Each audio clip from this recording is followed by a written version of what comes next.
Okay, तो अभी हमने unit number 1, unit number 2 and unit number 3, ये तीन यूनिट्स कवर कर चुके हैं। 2 मार्कर क्वेश्चंस कवर कर चुके हैं।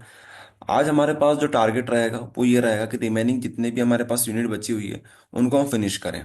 ठीक है, तो बिना कोई टाइम वेस्ट किए स्टार्ट करते हैं हम लोग यूनिट नंबर 4 से, electromagnetic induction and alternating currents.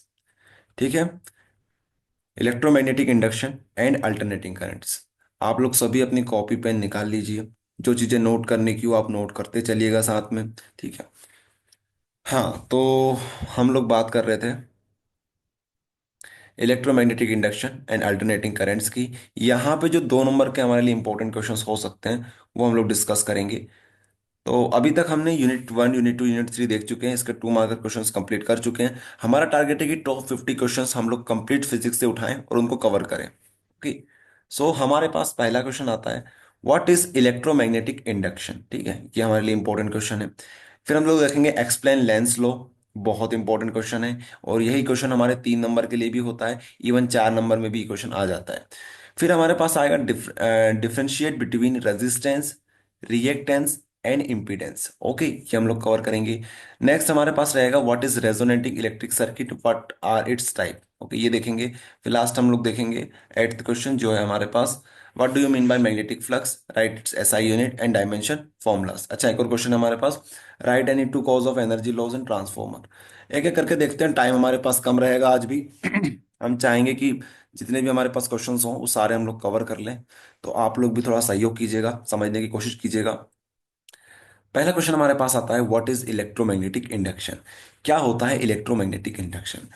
यहाँ पर देखिएगा, when relative motion take place between a coil and magnet, then an induced EMF is set up across the end of the coil called induction induced current, this phenomena is called electromagnetic induction. Exam में आपको कैसे लिखना है अगर ये question आ जाए तो समझना, इलेक्ट्रोमैग्नेटिक इंडक्शन। यहाँ पे क्या होगा, यहाँ पे हम बोल रहे हैं कि रिलेटिव मोशन होगा किस किस के बीच में, between a coil and a magnet. Let suppose ये हम लोग यहाँ पे कॉइल बना लेते हैं। ये मान लीजिए हमारी कॉइल है। ठीक है, ये हमारे पास वायर की कॉइल बना ली हमने, ये वायर है अपना। अब यहाँ पे आपने बनाया अपना बार मैग्नेट। ठीक है, इसे बोल दीजिए नॉर्थ, इसे बोल दीजिए साउथ। अब आप क्या करेंगे, आप कराएंगे रिलेटिव मोशन। आपने क्या किया, इस बार मैग्नेट को इस तरफ मूव किया। किस तरफ मूव किया, इस तरफ। और ऐसे मूव करने के बाद थोड़ी देर में आपने फिर से इस तरफ मूव करा दिया। मतलब क्या हुआ, आपने मोशन कराया इसका, पहले कराया इस तरफ फिर कराया इस तरफ। आई बात समझ में। इसे बोलते हैं रिलेटिव मोशन। ठीक है, इसे बोलते हैं रिलेटिव मोशन। तो रिलेटिव मोशन किस किस के बीच में हुआ, बार मैग्नेट, मैग्नेट के बीच में और कॉइल के बीच में। तो होगा क्या, जब इस टाइप का फिनोमिना होगा तो यहाँ पे करंट जनरेट होगा। क्या जनरेट होगा, करंट जनरेट होगा। इसमें करंट जनरेट होने लगेगा। क्यों होने लगेगा, क्योंकि यहाँ पे इसका मैग्नेटिक फ्लक्स चेंज हो रहा है। इसी फिनोमिना को हम लोग बोलते हैं इलेक्ट्रोमैग्नेटिक इंडक्शन। फिर से सुन लीजिए, जब भी रिलेटिव मोशन होगा किस किस के बीच में, कॉइल और मैग्नेट के बीच में, तो वहां पे एक इंड्यूस्ड ईएमएफ या फिर इंड्यूस्ड करंट, जो आप बोलना चाहो वो बोल सकते हो, इंड्यूस्ड ईएमएफ या इंड्यूस्ड करंट सेटअप होगा। अगर इंड्यूस्ड ईएमएफ है तो ईएमएफ क्या होता है, पोटेंशियल होता है, तो 2 पॉइंट के बीच में सेटअप होगा। और इस फिनोमेना को हम लोग क्या बोलेंगे, इलेक्ट्रोमैग्नेटिक इंडक्शन बोलेंगे। और वो जो करंट सेटअप होगा उसे हम लोग इंड्यूस्ड करंट बोलते हैं। तो ये आपको लिख के आना है अगर इलेक्ट्रोमैग्नेटिक इंडक्शन की आपसे डेफिनेशन कोई पूछे तो। ठीक है, ये हमारे पास हो गया इलेक्ट्रोमैग्नेटिक इंडक्शन। नेक्स्ट हमारे पास क्वेश्चन आता है, वो एक्सप्लेन लेंस लॉ। ठीक है, लेंस लॉ हम लोग देखेंगे। तो बात है 1824 की, 1824 की बात है। German scientist lens proposed a law to find the direction of induced current. This law is based upon conservation of energy. एक साइंटिस्ट थे लेंस नाम के, उन्होंने क्या किया, उन्होंने डायरेक्शन फाइंड आउट करी। एक नियम दिया उन्होंने, एक लॉ दिया जिससे हम लोग क्या कर सकते हैं, जिससे हम लोग इंड्यूस्ड करंट की डायरेक्शन को फाइंड आउट कर सकते हैं। और ये जो नियम दिया है ये किसके ऊपर बेस्ड है, ये बेस्ड है law of conservation of energy के ऊपर। ये ऑब्जेक्टिव आपसे पूछा जाता है कि जो हमारे पास इंड्यूस्ड करंट, सॉरी, जो लेंस लॉ होता है वो किसके ऊपर बेस्ड होता है, तो आप बोलेंगे law of conservation of energy. आपको बताएंगे क्यों ये लिखा जाता है कि law of conservation of energy के ऊपर हमारा लेंस लॉ बेस्ड है। पहले आप लोग ये समझो कि ये होता क्या है। ठीक है, पहले वो समझो। ये तो थोड़ा बहुत तो आपको इतना समझ में आया कि डायरेक्शन के ऊपर कुछ बात हो रही है, दिशा के ऊपर कुछ बात हो रही है, दिशा निर्देश दिए जा रहे हैं यहाँ पे। देखो, अभी हमने बोला कि हमारे पास मान लीजिए यहाँ पे कोयल है, यहाँ पे हमारे पास बार मैग्नेट है, यहाँ पे नॉर्थ पोल, यहाँ पे साउथ पोल। इसको हम लोग इधर मूव करेंगे, इधर मूव करेंगे, बार बार मूव, इधर उधर मूव करते रहेंगे। तो यहाँ पे करंट जनरेट होगा, जिसे हम लोग बोल देते हैं इंड्यूस्ड करंट। ठीक है। तो ये जो करंट है इसकी डायरेक्शन हमने अभी इस तरह से बनाई है, लेकिन हो सकता है इसकी ये डायरेक्शन भी हो। तो डायरेक्शन का कैसे पता लगाएंगे, डायरेक्शन का कैसे पता लगाएंगे वो हम लोग देखेंगे यहाँ पे, कि करंट की डायरेक्शन कैसी होगी, इधर होगा करंट की इस तरफ होगा। तो इसका करेक्ट आंसर यहां पर है, the direction of induced current is such that it oppose the change और the cause which produce it. तो इंड्यूस्ड करंट की डायरेक्शन कैसी होगी, इंड्यूस्ड करंट की डायरेक्शन वही होगी जो कि ये जो हमारे पास है बार मैग्नेट, अगर ये इस तरफ आएगा तो ये क्या करेगा, इसको अपोज करेगा। या सुनना ध्यान से, फिर आपको समझाते हैं। अपोज, ठीक है, अपोज, ये कीवर्ड ध्यान रखना, अपोज। होगा क्या, होगा क्या, अगर ये इस तरफ आया, अगर हमारा बार मैग्नेट इस तरफ आ रहा है, तो ये क्या चाहेगा, इसको भगाना चाहेगा कि भाई ये तो हमारी तरफ क्यों आ रहा है। अगर ये जाएगा तो ये उसको भी अपोज करेगा कि तू जा क्यों रहा है, तू वापस हमारे पास आ। मतलब मारेंगे भी हम और बचाएंगे भी हम। ये काम किसका है, ये काम है हमारे लेंस लो का। कहने का मतलब यहां पर ये है कि अगर चार्ज, मतलब जो बार मैग्नेट है वो दूर जा रहा है तो वो चाहेगा कि ये वापस आ जाए, अगर ये पास आ रहा है तो ये चाहेगा कि दूर जाए। ये यहाँ पे होता है, इसी टाइप से हम लोग डायरेक्शन फाइंड आउट करते हैं। अब इसको समझने के लिए सबसे बेस्ट एग्जांपल ये होता है कि आप यहाँ पे नॉर्थ साउथ बना लो, यहाँ पे आप बार मैग्नेट बना लो। ठीक है, सॉरी, ये हमने कॉइल बना ली। अब अगर इस तरफ मूव करेंगे, ठीक है, तो साउथ इधर आ रहा है, साउथ अगर आ रहा है, हमारा टारगेट क्या है, इसको आने नहीं देना है, साउथ को इस तरफ आने नहीं देना है। तो साउथ को अपोज कौन करता है, साउथ को अपोज साउथ ही करता है। तो साउथ जो होता है, साउथ में क्या होता है, एस, एस ऐसा बना सकते हैं हम लोग, ऐसा, ऐसा। तो इसकी जो डायरेक्शन होगी वो इस तरह से होगी, ये ऐसा बन जाएगा। ये देखो यहाँ पे ऐसा, यहाँ पे ऐसा है, और यहाँ पे ऊपर है। तो ये होगी करंट की डायरेक्शन, अगर ये इस तरफ आ रहा है तो। अगर ये जा रहा है तो कैसी डायरेक्शन होगी, जैसे नॉर्थ है, ये साउथ है, ये इस तरफ जा रहा है, तो हमारे पास जो कॉइल होगी उसकी डायरेक्शन कैसी हो जाएगी, नॉर्थ जैसी हो जाएगी।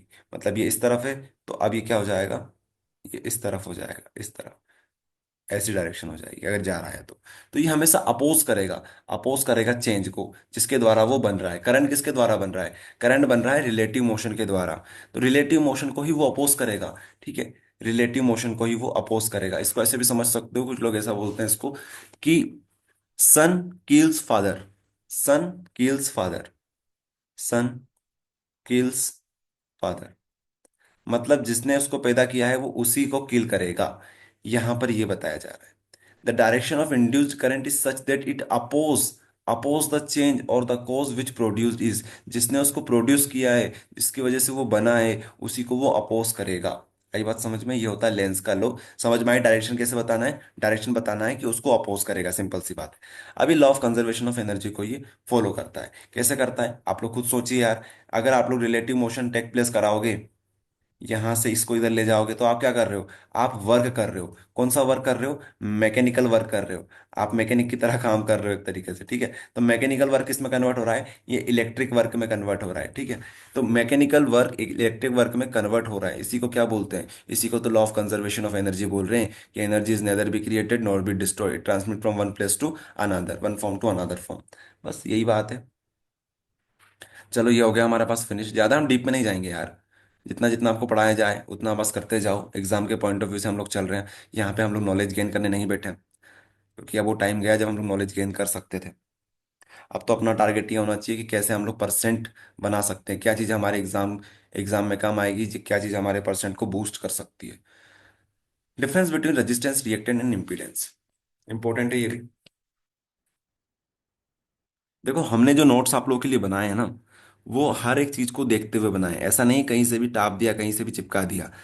जहां पे हमें लगा कि यार ये चीज हम खुद से लिख सकते हैं, या फिर कुछ ड्रॉ कर सकते हैं, या फिर गूगल की हेल्प ले सकते हैं, गूगल पे अच्छा डायग्राम दे रखा है वो लिख सकते हैं, वो सारी चीजें हमने यहाँ पे की है। हर एक क्वेश्चन को अच्छे से बनाया है हमने। ये देखिए, यहाँ पे हमें लगा कि इसको अच्छे से हमें बनाना चाहिए, गूगल पे हमें अच्छे से कुछ नहीं मिल रही थी इमेजेस की, तो हमने खुद ने इसको लिख दिया आप लोगों के लिए। ये देखिए, यहाँ पे टेक्स्ट हमें गूगल पे मिल गया तो उसको हमने यहाँ पे चिपका दिया। तो आपके लिए बेस्ट सॉल्यूशन हमने यहाँ पे बनाया है। चलिए, तो देखेंगे आप लोग सभी differentiate between resistance, reactance, impedance. एक बात सभी सुन लो, रेजिस्टेंस हो गया, रिएक्टेंस हो गया, इम्पीडेंस, ये सभी क्या होते हैं? ये सभी के सभी रेजिस्टेंस ही होते हैं। रेजिस्टेंस मतलब रुकावट। तीनों का मतलब एक ही है, तीनों का आप यूनिट देखने जाओगे तो ये क्या बनेगी? ओम ही बनेगी। ओम होती है ना ये रेजिस्टेंस की यूनिट, तो ये ओम ही बनेगी सभी की यूनिट। ये तीनों सेम ही होते हैं, बट अलग अलग जगह पे अलग अलग यूज किए जाते हैं। जैसे हम लोग बोलते हैं यार, एक होता है पानी, एक होता है जल। दोनों होते हैं एक ही है, लेकिन कहाँ पे पानी वर्ड यूज करना है, कहाँ पे जल यूज करना है, ठीक है, वो हमें पता है। वो हमें पता है कि भैया अगर पूजा पाठ चल रही है, हवन चल रहा है, तो वहाँ पे पानी नहीं बोलते, वहाँ पे जल बोला जाता है। और पानी कब बोलते हैं? नॉर्मल हम पानी बोलते हैं, ठीक है। गंगा पानी नहीं होता, गंगा जल होता है। ऐसे ही है, वही दोनों सेम ही है। यहाँ पर भी वही है, रेजिस्टेंस हो गया, रिएक्टेंस हो गया, इंपीडेंस हो गया, ये है सेम ही, बट अलग अलग जगह पे हम लोग अलग अलग वर्ड यूज करेंगे। जैसे रेजिस्टेंस तो आप लोग समझते होंगे, करंट के रास्ते में रुकावट पैदा करने वाले को हम लोग रेजिस्टेंस बोलते हैं। रिएक्टेंस भी रेजिस्टेंस ही होता है, बट ये कहाँ पे होता है? या तो इंडक्टर में होता है, इंडक्टर बोले तो कोइल्स, कोइल होती है ना इस तरह से कोइल, कोइल में जो रेजिस्टेंस होता है उसको हम लोग रिएक्टेंस बोलते हैं। इसके अलावा कैपेसिटर, पैरेलल प्लेट कैपेसिटर आपने पढ़ा होगा, तो वहां पे जो रेजिस्टेंस बनेगा उसको भी हम लोग क्या बोलेंगे? उसको भी हम लोग रिएक्टेंस ही बोलेंगे। सिंबल होते हैं कुछ इसके, जैसे रेजिस्टेंस का सिंबल ये होता है आर, इसका होता है एक्स। यहाँ पे अगर आप लोग इंडक्टर की बात कर रहे हो तो एल लगा दो, एक्सएल लगा दो, या फिर अगर आप लोग कैपेसिटर की बात कर रहे हो तो यहाँ पे सी लगा दो। आई बात समझ में? ये हो गया। इम्पीडेंस क्या होता है? इम्पीडेंस क्या होता है भैया? रेजिस्टेंस समझ में आया, रिएक्टेंस समझ में आया, इम्पीडेंस क्या चीज़ है? इम्पीडेंस मतलब कॉम्बिनेशन। जब दो रेजिस्टेंस का हम लोग कॉम्बिनेशन कर देंगे, जैसे यहाँ पे देखो, तो यहाँ पे जो निकलेगा कॉम्बिनेशन रेजिस्टेंस, उसको हम लोग बोलेंगे इम्पीडेंस। बताओ कितना सिंपल है यार, अगर एग्जाम में आ जाए तो सब आराम से आप लोग 2 नंबर ला सकते हो, इसमें कुछ भी नहीं है इसमें। अरे इम्पीडेंस क्या होता है? Combination of both. आप लोग कॉम्बिनेशन किसी का भी कर सकते हो, एक्सएल और आर का कर सकते हो, या फिर क्या कर सकते हो आप लोग, एक्ससी और आर का कर सकते हो। तो कॉम्बिनेशन जहां पे आ जाए वहां पे हम लोग इम्पीडेंस वर्ड यूज करते हैं। इम्पीडेंस को जेड से रिप्रेजेंट किया जाता है, जेड। चलो, और जब आपको डेरिवेशन कराएंगे तब हम बता देंगे कि कैसे इसको यूज करते हैं, क्योंकि इम्पीडेंस हो गया, रिएक्टेंस हो गया, रेजिस्टेंस हो गया, ये सारे काम आने वाले हैं। एलसीआर सर्किट है हमारे पास, उसमें उसका डेरिवेशन करेंगे हम लोग कल। Resistance is the obstacle offered in the path of current. Reactance is, देखो रेजिस्टेंस क्या होता है? रेजिस्टेंस होता है रुकावट, ऑब्स्टेकल मतलब रुकावट। रुकावट किसके रास्ते में पैदा करता है? ये करंट के रास्ते में रुकावट करता है। Reactance is the resistance. Reactance क्या होता है? रेजिस्टेंस ही होता है। Terminology of inductor and capacitor, तो इंडक्टर और कैपेसिटर के हम लोग रेजिस्टेंस यूज करते हैं। इंपीडेंस क्या होता है? Impedance is the combination of all resistance in the circuit. बताओ इसमें कोई दिक्कत? सबसे इजी क्वेश्चन आज का हमने सॉल्व किया है, तो यही होगा मेरे हिसाब से, तो इससे इजी तो कुछ हो नहीं सकता। नेक्स्ट क्वेश्चन हम लोग देखेंगे, what is resonant electric circuit, what are its type. ये क्वेश्चन आता है एमपी बोर्ड में, तो इसको हम लोग डिस्कस करेंगे। रेजोनेंट इलेक्ट्रिक सर्किट, एक बात बताइए आप लोग सभी सभी को वॉइस आ रही है proper? Yes sir. Yes sir. Okay. हाँ, तो क्वेश्चन है हमारे पास, what is resonant electric circuit, what are its type. तो पहले हम लोग देखेंगे कि ये होता क्या है, फिर हम लोग समझेंगे इसके टाइप क्या क्या है।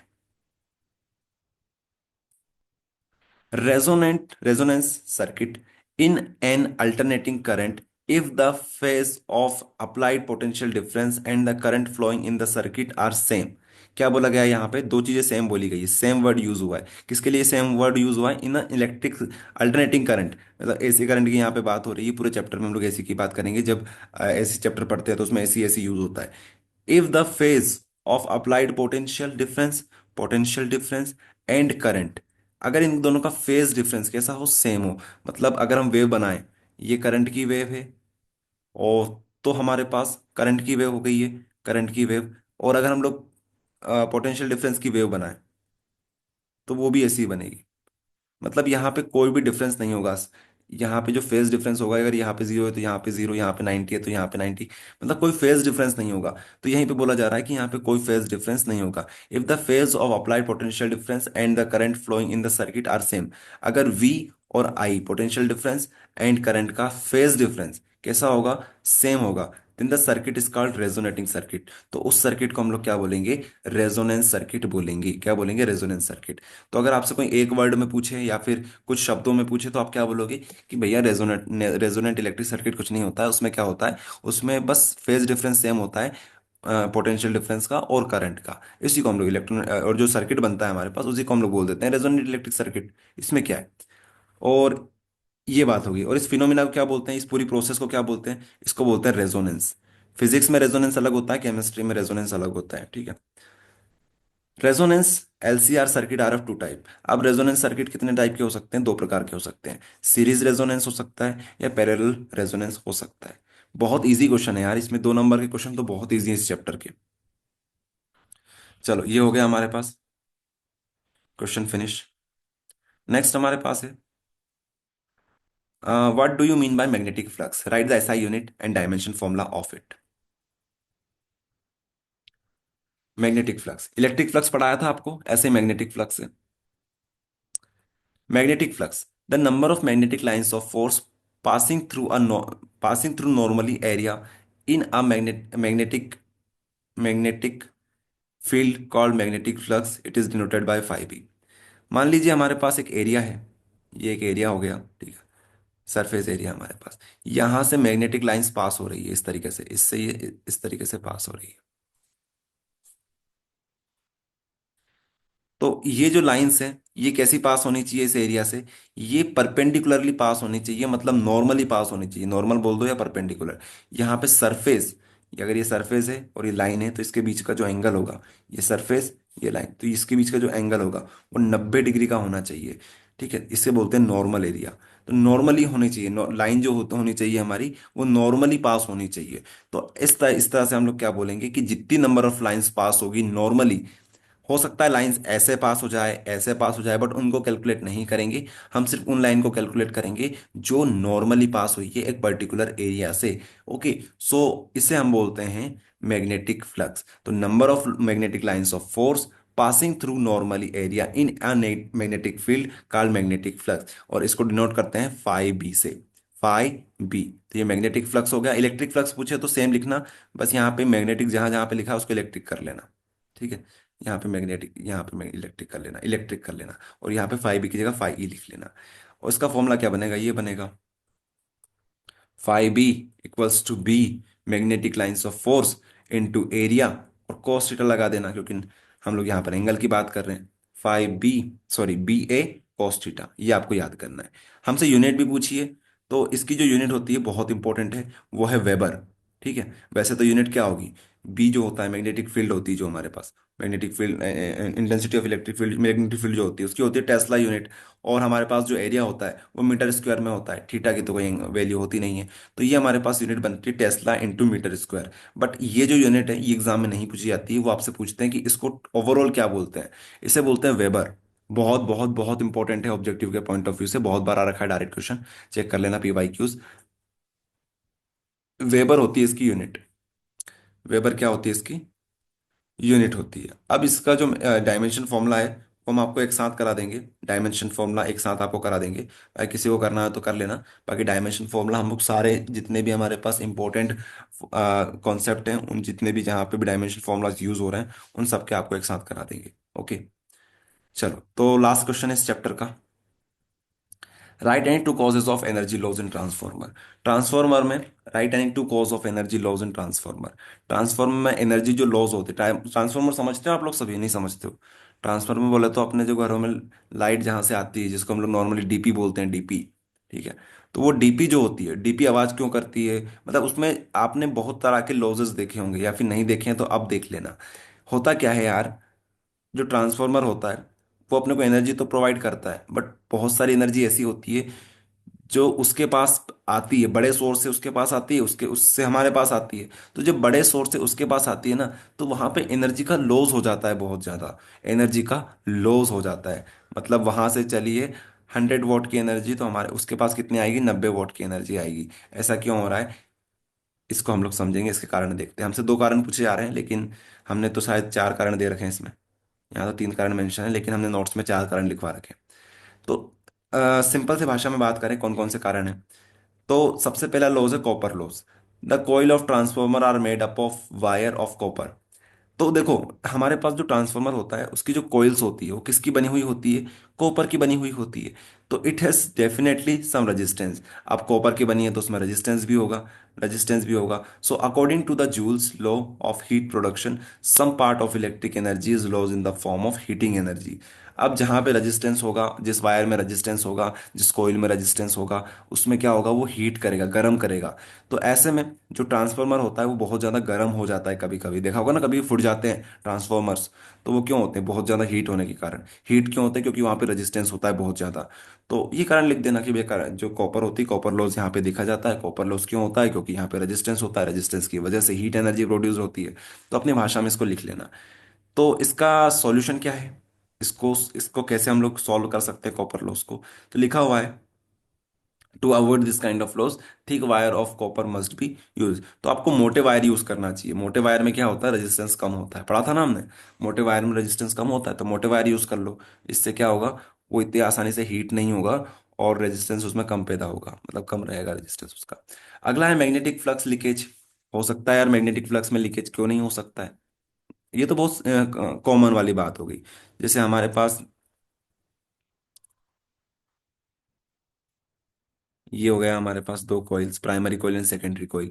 होता क्या है ट्रांसफार्मर में? ट्रांसफार्मर में हमारे पास दो कॉइल होती है, प्राइमरी कॉइल, सेकेंडरी कॉइल। यहाँ से करंट इसमें ट्रांसफर होता है।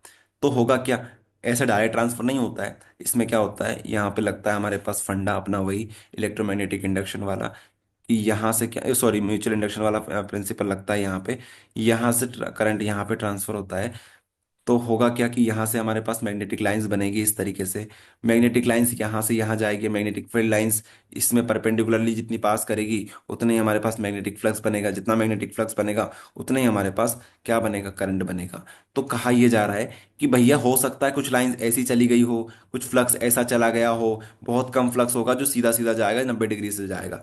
तो ये जो मैग्नेटिक फ्लक्स, क्या बोला हमने, मैग्नेटिक फ्लक्स में लीकेज आ रहा है। मैग्नेटिक फ्लक्स हमारा लीक हो रहा है, कभी इधर भी जा रहा है, कभी इधर भी जा रहा है, 90 डिग्री से नहीं जा रहा है। तो ऐसे में हम क्या बोल रहे हैं कि मैग्नेटिक फ्लक्स में यहाँ पे लीकेज आ रहा है। तो मैग्नेटिक फ्लक्स में लीकेज आना ही हम लोगों का मेन इश्यू हो जाता है कि भैया मैग्नेटिक फ्लक्स में लीकेज आ गया। इस वजह से ये भी एक नुकसान है हमारे ट्रांसफॉर्मर का, ये हमने बोला है। अब इसको रिजॉल्व कैसे कर सकते हैं? इसको रिजॉल्व ये कर सकते हैं, ये लिखा है यहाँ पे, this loss can be reduced by bounding primary coil and secondary coil. अब प्राइमरी कॉइल और सेकेंडरी कॉइल को अच्छे से बाउंड कर दोगे तो ये लॉस आपका कवर हो जाएगा। जितना हो सके उतना पास ले आओ उन दोनों को, ताकि लॉस कम होगा। ये बात समझ में, ये होता है और क्या, सिंपल सी तो बात है। दोनों कॉइल को पास पास ले आओ तो लॉस कम होगा। एक होता है iron loss. Some part of energy is lost in the form of eddy current, so this type of loss is called an iron loss. This can be reduced by plated core. अब ये जो topic है eddy current वाला, वो reduce हो चुका है, नहीं तो उसको भी पढ़ा देते हैं आपको। तो अगर किसी को पढ़ना हो तो पढ़ लेना कि आयरन लॉस एडी करंट की वजह से भी हो सकता है। कुछ एनर्जी का जो पार्ट है वो एडी करंट के फॉर्म में चला जाता है। और इसका जो सॉल्यूशन है वो ये है कि आप प्लेटेड कोर इसमें यूज़ कर लो, लेमिनेटेड कोर जो होती है उसको आप यूज़ कर सकते हो। एक और लॉस होता है इसमें, हमिंग लॉस। उसमें क्या होता है, नॉइज बहुत ज़्यादा आती है हमारे ट्रांसफार्मर से। तो उसका सॉल्यूशन क्या है, उसमें अच्छे से ऑयलिंग करना। टाइम टू टाइम अगर हम ऑयल करते रहते हैं तो उसमें इस टाइप की जो हमिंग नॉइस होती है वो नहीं आती है, नॉइस नहीं आती है, आवाज़ नहीं करता है फिर हमारा ट्रांसफार्मर। तो वो चाहो तो वो भी लिख सकते हो। तो इस तरीके से हमने जो मेन क्वेश्चंस थे वो कवर कर लिए। अब देखो कहीं कहीं पर हमने यहाँ पे लिख दिया है 5 मार्कर क्वेश्चन। तो पहले 5 मार्कर क्वेश्चन आते थे, लेकिन अब जो ब्लूप्रिंट है उसके अकॉर्डिंग यहाँ से 4 नंबर के क्वेश्चन, 3 नंबर के क्वेश्चन आते हैं। तो आप लोग ऐसा मत सोचना कि ये 5 नंबर के क्वेश्चन क्यों लिख दिया इन्होंने। तो आप लोग समझ जाना कि ये 4 नंबर के क्वेश्चन सब आने वाले हैं। तो बड़े क्वेश्चन की यहाँ पे बात हो रही है, लॉन्ग आंसर टाइप क्वेश्चन की बात हो रही है। जैसे यहाँ पे हमने लिख दिया है कि ये लॉन्ग आंसर टाइप क्वेश्चन है। सर प्लीज वो नॉइस वाला एक बार फिर से बता दीजिए। ठीक है, देखो नॉइस का ये है, यहाँ पे लिख देते हैं।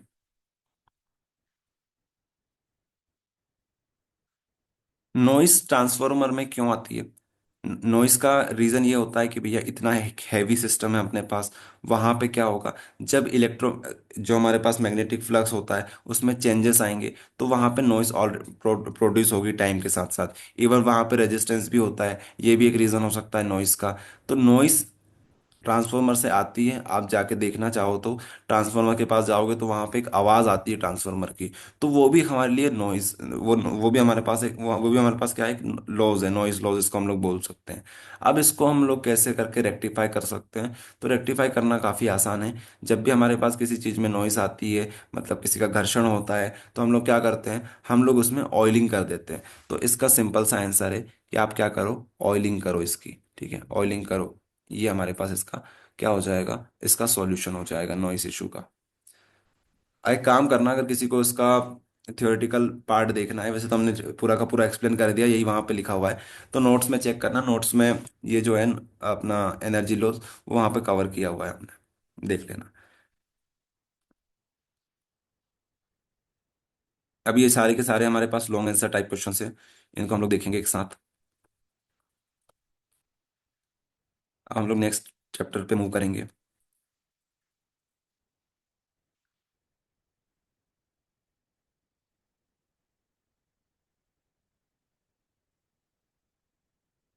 तो नेक्स्ट चैप्टर जो है वो आपको यहाँ इस पीडीएफ में नहीं मिलेगा, वो आपको मिलेगा इस वाली पीडीएफ में, ठीक है।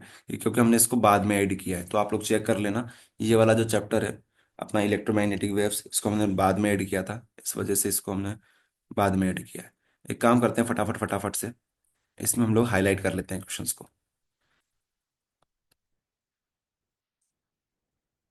तो पहला का क्वेश्चन हमारे पास है, the danger signal is always red. ये हमारे पास चैप्टर स्टार्ट होगा इलेक्ट्रोमैग्नेटिक वेव्स, ये इलेक्ट्रोमैग्नेटिक वेव्स स्टार्ट हो चुका है। तो पहला क्वेश्चन हो गया, तीसरा चौथा पांचवा, पहला तीसरा चौथा और पांचवा, इसको हम लोग हाईलाइट कर लेते हैं।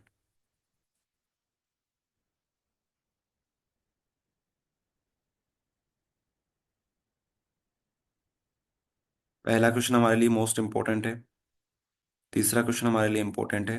अब ये जो चैप्टर है ये काफी इजी चैप्टर है, तो इसमें जहाँ टाइम वेस्ट नहीं करेंगे, एक बार दो बार पढ़ोगे इतने में आपको सारे क्वेश्चन याद हो जाएंगे। काफी ज्यादा इजी चैप्टर ये हमारे पास होता है। चलो अभी इतना टिक लगाते हैं, फिर बाद में आगे टिक लगाते हैं फटाफट। पहला क्वेश्चन हमारे पास आता है कि the danger signal is always red. Danger signal होता है वो रेड ही क्यों होता है? रेड कलर से कुछ भी अगर डेंजर हमें बताना होता है, आपने देखा होगा होर्डिंग वगैरह, तो वहां पे रेड कलर से ही क्यों लिखा होता है डेंजर? इसका रीजन क्या है? तो यहां पे हमने इसका प्रॉपर आंसर दे रखा है। The red is used for danger signal because it has the longest wavelength, it has the longest wavelength among visible lights. हमारे पास जितनी भी विजिबल लाइट्स है उसमें सबसे ज्यादा लॉन्गेस्ट वेवलेंथ किसकी होती है, लॉन्गेस्ट वेवलेंथ किसकी होती है? वो होती है रेड कलर की, ठीक है, रेड कलर की। अच्छा भैया, इससे क्या हुआ? अभी भी हमारे क्वेश्चन का आंसर नहीं मिला है, बिल्कुल नहीं मिला है। अब आप आगे बढ़िए। allowing it to scatter the at allowing it to scatter the least in the atmosphere। अब इससे क्या होगा, अगर इसकी वेवलेंथ क्या है हमारे पास सबसे ज्यादा है, तो ये आसानी से स्कैटर नहीं करेगा। स्कैटर मतलब तितर बितर हो जाना या फिर फैल जाना। तो आसानी से ये कलर फैलेगा नहीं। जैसे हमारे पास फॉग होती है, कोहरा होता है, रेन होता है, डस्ट होता है, इसमें क्या होता है, इसमें ये चीजें धुंधली हो जाती है। बट रेड कलर की जो वेवलेंथ है ये बहुत, मतलब लॉन्गेस्ट वेवलेंथ होती है इसकी। इस वजह से हम लोग बोल सकते हैं कि आसानी से स्कैटर नहीं होगा, फैलेगा नहीं है। और फैलेगा नहीं तो हमें प्रॉपर दिखेगा ही है। ये बात होती है, इसलिए हम लोग रेड कलर को यूज करते हैं डेंजर सिग्नल के लिए। आई बात समझ में? ये होता है रीजन, वेवलेंथ इसकी सबसे ज्यादा होती है। इस वजह से ये आपको कोहरे में, रेन में, डस्ट में आसानी से विजिबल हो जाता है, ठीक है, स्कैटर नहीं होता है। नेक्स्ट क्वेश्चन हमारे पास है, define the following rays, also write two uses and sources, gamma ray, X ray. तो गामा रे एक्सरे के बारे में आपको क्या क्या पूछा जा रहा है? Write two users and sources. तो यूजर्स पूछे जा रहे हैं, सोर्सेज पूछे जा रहे हैं आपसे, तो इसको आप डायरेक्ट याद करेंगे, इसमें समझने लायक कुछ ऐसा है नहीं। तो गामा रे जो होती है ये हाई एनर्जी इलेक्ट्रोमैग्नेटिक वेव्स होती है विथ शॉर्ट वेवलेंथ। इसकी वेवलेंथ क्या होती है? वेरी शॉर्ट होती है। सोर्स क्या हो सकता है इसका? न्यूक्लियर रिएक्टर्स जो होते हैं, न्यूक्लियर रिएक्शंस में न्यूक्लियर रिएक्शंस जो होती है वो इसका एक सोर्स हो सकता है। रेडियो एक्टिव डिके भी इसका एक सोर्स हो सकता है। ओके। इसके अलावा इसके यूजेस की बात करें तो यूजेस में क्या लिखोगे? कैंसर का ट्रीटमेंट के लिए गामा रेज यूज की जा सकती है। इसके अलावा स्टर्लिंग मेडिकल इक्विपमेंट, तो मेडिकल इक्विपमेंट जो होते हैं, ठीक है, उनको साफ करने में भी इनका काम होता है। स्टिलिंग मतलब साफ साफ करना। आप इसका यूट्यूब पे वीडियो देखना, मेडिकल इक्विपमेंट को कैसे स्टिलिंग किया जाता है, उसमें बताते हैं। जो हमारे पास इक्विपमेंट होते हैं, मेडिकल इक्विपमेंट होते हैं, उनको साफ किया जाता है, क्योंकि अलग अलग लोगों के ऊपर वो अप्लाई किए जाते हैं, उनकी बॉडी में यूज किए जाते हैं। तो ऐसे में क्या होता है, हो सकता है उसमें इन्फेक्शंस हो या फिर वायरसेस उसके ऊपर लग जाए। इसकी वजह से उसको साफ किया जाता है। तो नॉर्मली साफ नहीं किया जाता है, उसको गामा रे की हेल्प से साफ किया जाता है, स्टिलिंग किया जाता है। उसके बाद हमारे पास है X ray. X ray electromagnetic waves with wavelength shorter than ultraviolet rays. तो अल्ट्रावायलेट रेस से एक्सरे की जो वेवलेंथ है वो छोटी होती है। सोर्सेज क्या हो सकते हैं, एक्सरे ट्यूब हो सकता है, सिंक्रोट्रॉन रेडिएशन इसका सोर्स हो सकता है। यूजेस क्या हो सकते हैं इसके, मेडिकल इमेजिंग में यूज हो सकता है, एयरपोर्ट सिक्योरिटी स्कैनिंग में यूज इसका हो सकता है। तो ये कुछ यूजेस हैं। एक और चीज हमें याद आई यहाँ से, एक मिनट।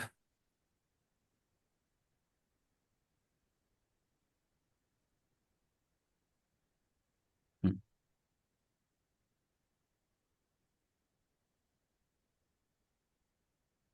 यहाँ पर देखिए, यहाँ पे हमने वेवलेंथ के अकॉर्डिंग इनको अरेंज कर रखा है। ठीक है, radio wave, microwave, infrared, visible, UV, X ray, फिर हमारे पास है गामा। तो वेवलेंथ की बात करें तो वेवलेंथ जो होती है रेडियो वेव्स की ज्यादा होती है, 1 मीटर की होती है। यहाँ पे क्या होती है, 10⁻⁻14, जितना माइनस लगाया मतलब ये छोटा है, ठीक है, ये बड़ा है। तो इसकी जो वेवलेंथ होती है ज्यादा होती है, इसकी कम होती है।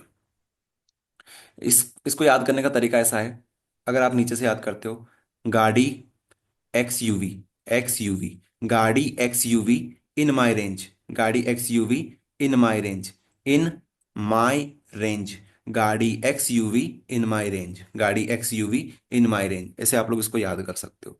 फिर यहाँ पे 1 मीटर, यहाँ 110, 10 1, यहाँ पे 700, यहाँ पे 10, 400, 700, 10⁻⁻8, फिर यहाँ पे 400, 10, 10⁻8, 10⁻⁻14, 10⁻⁻11।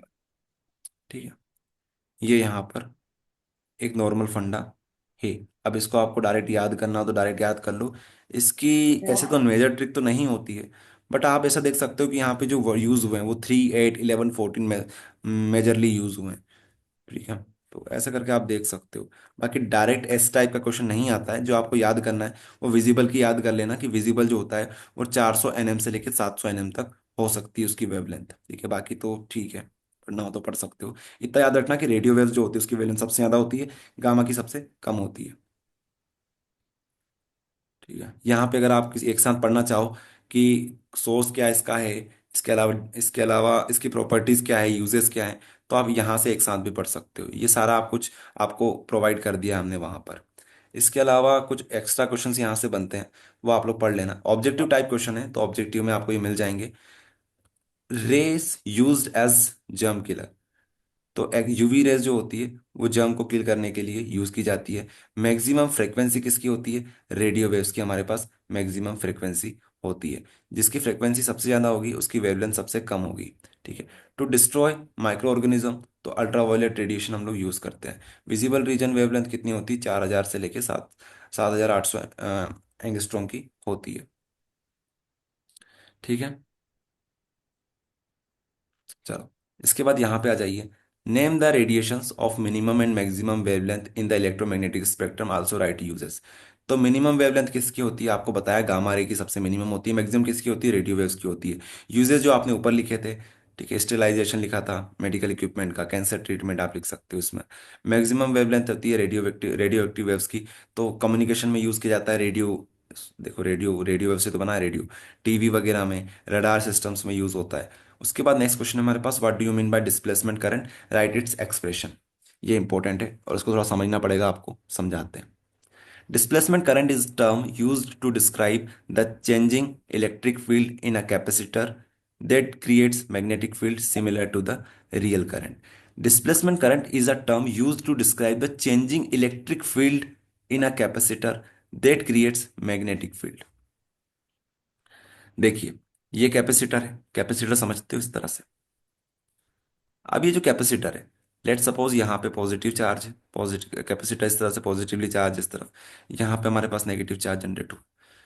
ठीक है, यहाँ पे तो इसके बीच में भी एक करंट होता है। इसके बीच में भी एक करंट होता है। आपको ऐसा लगेगा कि चार्ज यहाँ से यहाँ कैसे फ्लो हो रहा है, बट ये जो है, ये जो फिनोमिना है, चार्ज का यहाँ से यहाँ पे फ्लो होना बिना कोई मीडियम के, बिना कोई वायर के, यहाँ पे एक करंट जनरेट होता है जिसको हम लोग बोलते हैं डिस्प्लेसमेंट करंट। क्या बोलते हैं? Displacement current. वो क्या होता है? डिस्प्लेसमेंट करंट यहाँ पे जनरेट होता है क्योंकि यहाँ पे क्या है, यहाँ पे हमारे पास एक्सटर्नल इलेक्ट्रिक फील्ड है और साथ में हमारे पास यहाँ पे मैग्नेटिक फील्ड भी आ जाती है। तो यहाँ पे वही चीज हमने लिखी हुई है, displacement current is a term use to describe the changing electric field. यहाँ पे हमारे पास इलेक्ट्रिक फील्ड है जो कि चेंज हो रही है, that creates a magnetic field. अब इसकी वजह से एक मैग्नेटिक फील्ड क्रिएट हुई है similar to the real current, जो कि एक रियल करंट की तरह हमारे पास होती है। तो यही है कि हम लोग बोल रहे हैं कि हमारे पास डीफाई है। इसकी वजह से क्या होगा? फ्लक्स में चेंज होगा। फ्लक्स में चेंज हुआ तभी तो हमारे पास एक करंट बना। ठीक है, वो किसका किसके मल्टीपल में होगा? ये एप्सिलॉन नोट के मल्टीपल में होगा। तो एप्सिलॉन नोट का अगर आप मल्टीप्लाई करोगे d phi by d t से, तो आपके पास वैल्यू आ जाएगी इस करंट की। इसको हम लोग क्या बोल रहे हैं? इसको हम लोग बोल रहे हैं डिस्प्लेसमेंट करंट। फिर से एक बार और सुन लो, डिस्प्लेसमेंट करंट क्या होता है? डिस्प्लेसमेंट करंट यहाँ पे जनरेट होता है कहाँ पे? जब दो कैपेसिटर हो, मतलब कैपेसिटर एक ही होगा, उसकी दो प्लेटें हो, दोनों प्लेट से जब चार्ज ट्रांसफर होता है, करंट ट्रांसफर होता है, तो वहां पे एक नया करंट जनरेट होता है जिसको बोलते हैं ईडी करंट, या फिर हम लोग बोल सकते हैं उसे डिस्प्लेसमेंट करंट। ठीक है, तो वो जो डिस्प्लेसमेंट करंट है उसी की हम बात कर रहे हैं, क्योंकि यहाँ पे मैग्नेटिक फ्लक्स में चेंज आया है, सॉरी इलेक्ट्रिक फ्लक्स में चेंज आया है। इलेक्ट्रिक फ्लक्स में चेंज आया है, इसको हम लोग इस तरह से रिप्रेजेंट करते हैं d phi by d t. अब इसकी वैल्यू आपको चाहिए तो ई नोट से एप्सिलॉन नोट से मल्टीप्लाई कर दो, तो आपके पास प्योर वैल्यू आ जाएगी इसकी। ठीक है, 1 मिनट का समय हमारे पास बचा हुआ है, अगर क्लास फिनिश हो जाए तो आप लोग फिर से क्लास को रिज्वाइन कर लेना। नेक्स्ट हमारे पास 10वां और 12वां क्वेश्चन। सभी लोग क्लास फिर से ज्वाइन कर लेना, खत्म करते हैं इसको फिर।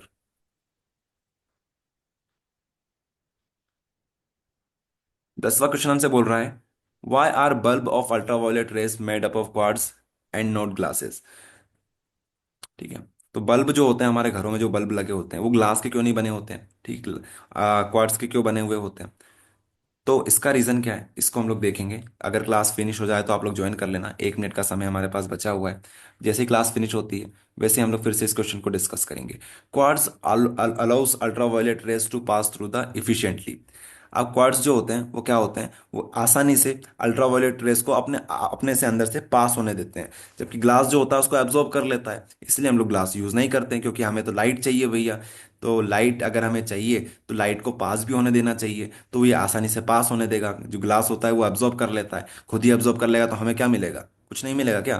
तो ये चीजें होती है यहाँ पे, कि जो क्वार्ट्ज होता है वो अल्ट्रावायलेट रेस को पास होने देता है efficiently, while glass absorb most of ultraviolet radiation. बस यही है, और क्या, खत्म कहानी। आ जाओ फिर आप लोग क्लास में वापस। चलिए, तो आगे हम लोग बात करते हैं। सभी को वॉइस आ रही है? एक बार क्लियर कर दो मुझे। हाँ सर, आ रही है। Okay.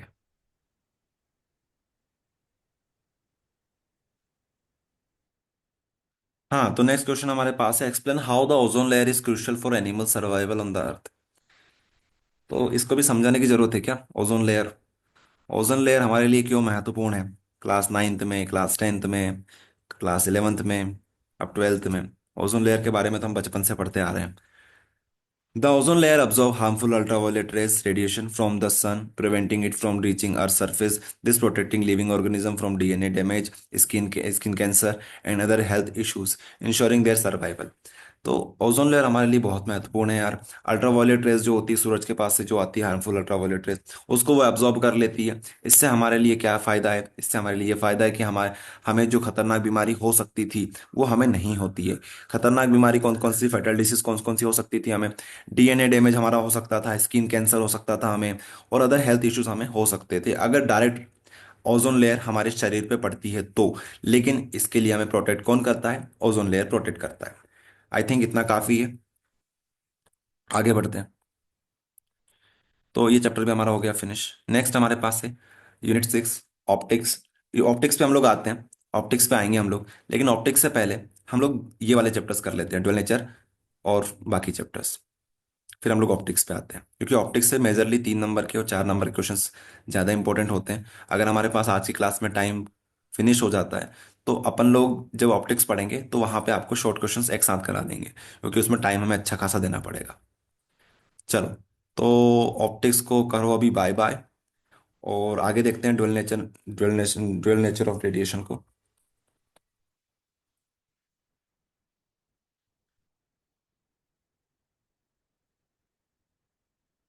What is matter waves, right its property.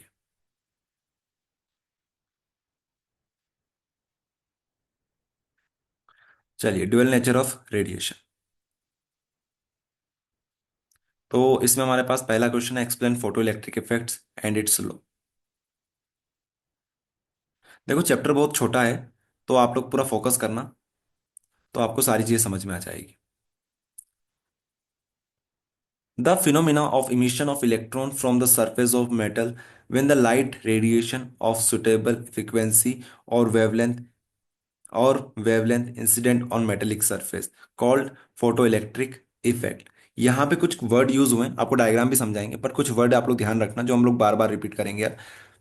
Emission मतलब होता है इजेक्शन, मतलब किसी भी चीज से किसी चीज का निकल जाना, उसे बोलते हैं इमिशन हो जाना। तो यहां से इलेक्ट्रॉन का इमिशन हो जाएगा, इलेक्ट्रॉन निकल जाएंगे। कहां से निकलेंगे? सरफेस से निकलेंगे।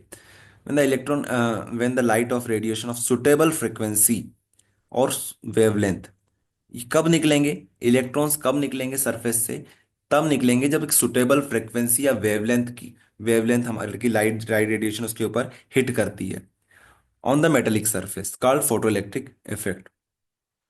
अब यहाँ पे समझो, जहाँ पे हमने जो जिनको हाईलाइट किए वर्ड्स को, अब वापस हम रिपीट करेंगे। अब यहाँ पे आ जाओ आप लोग।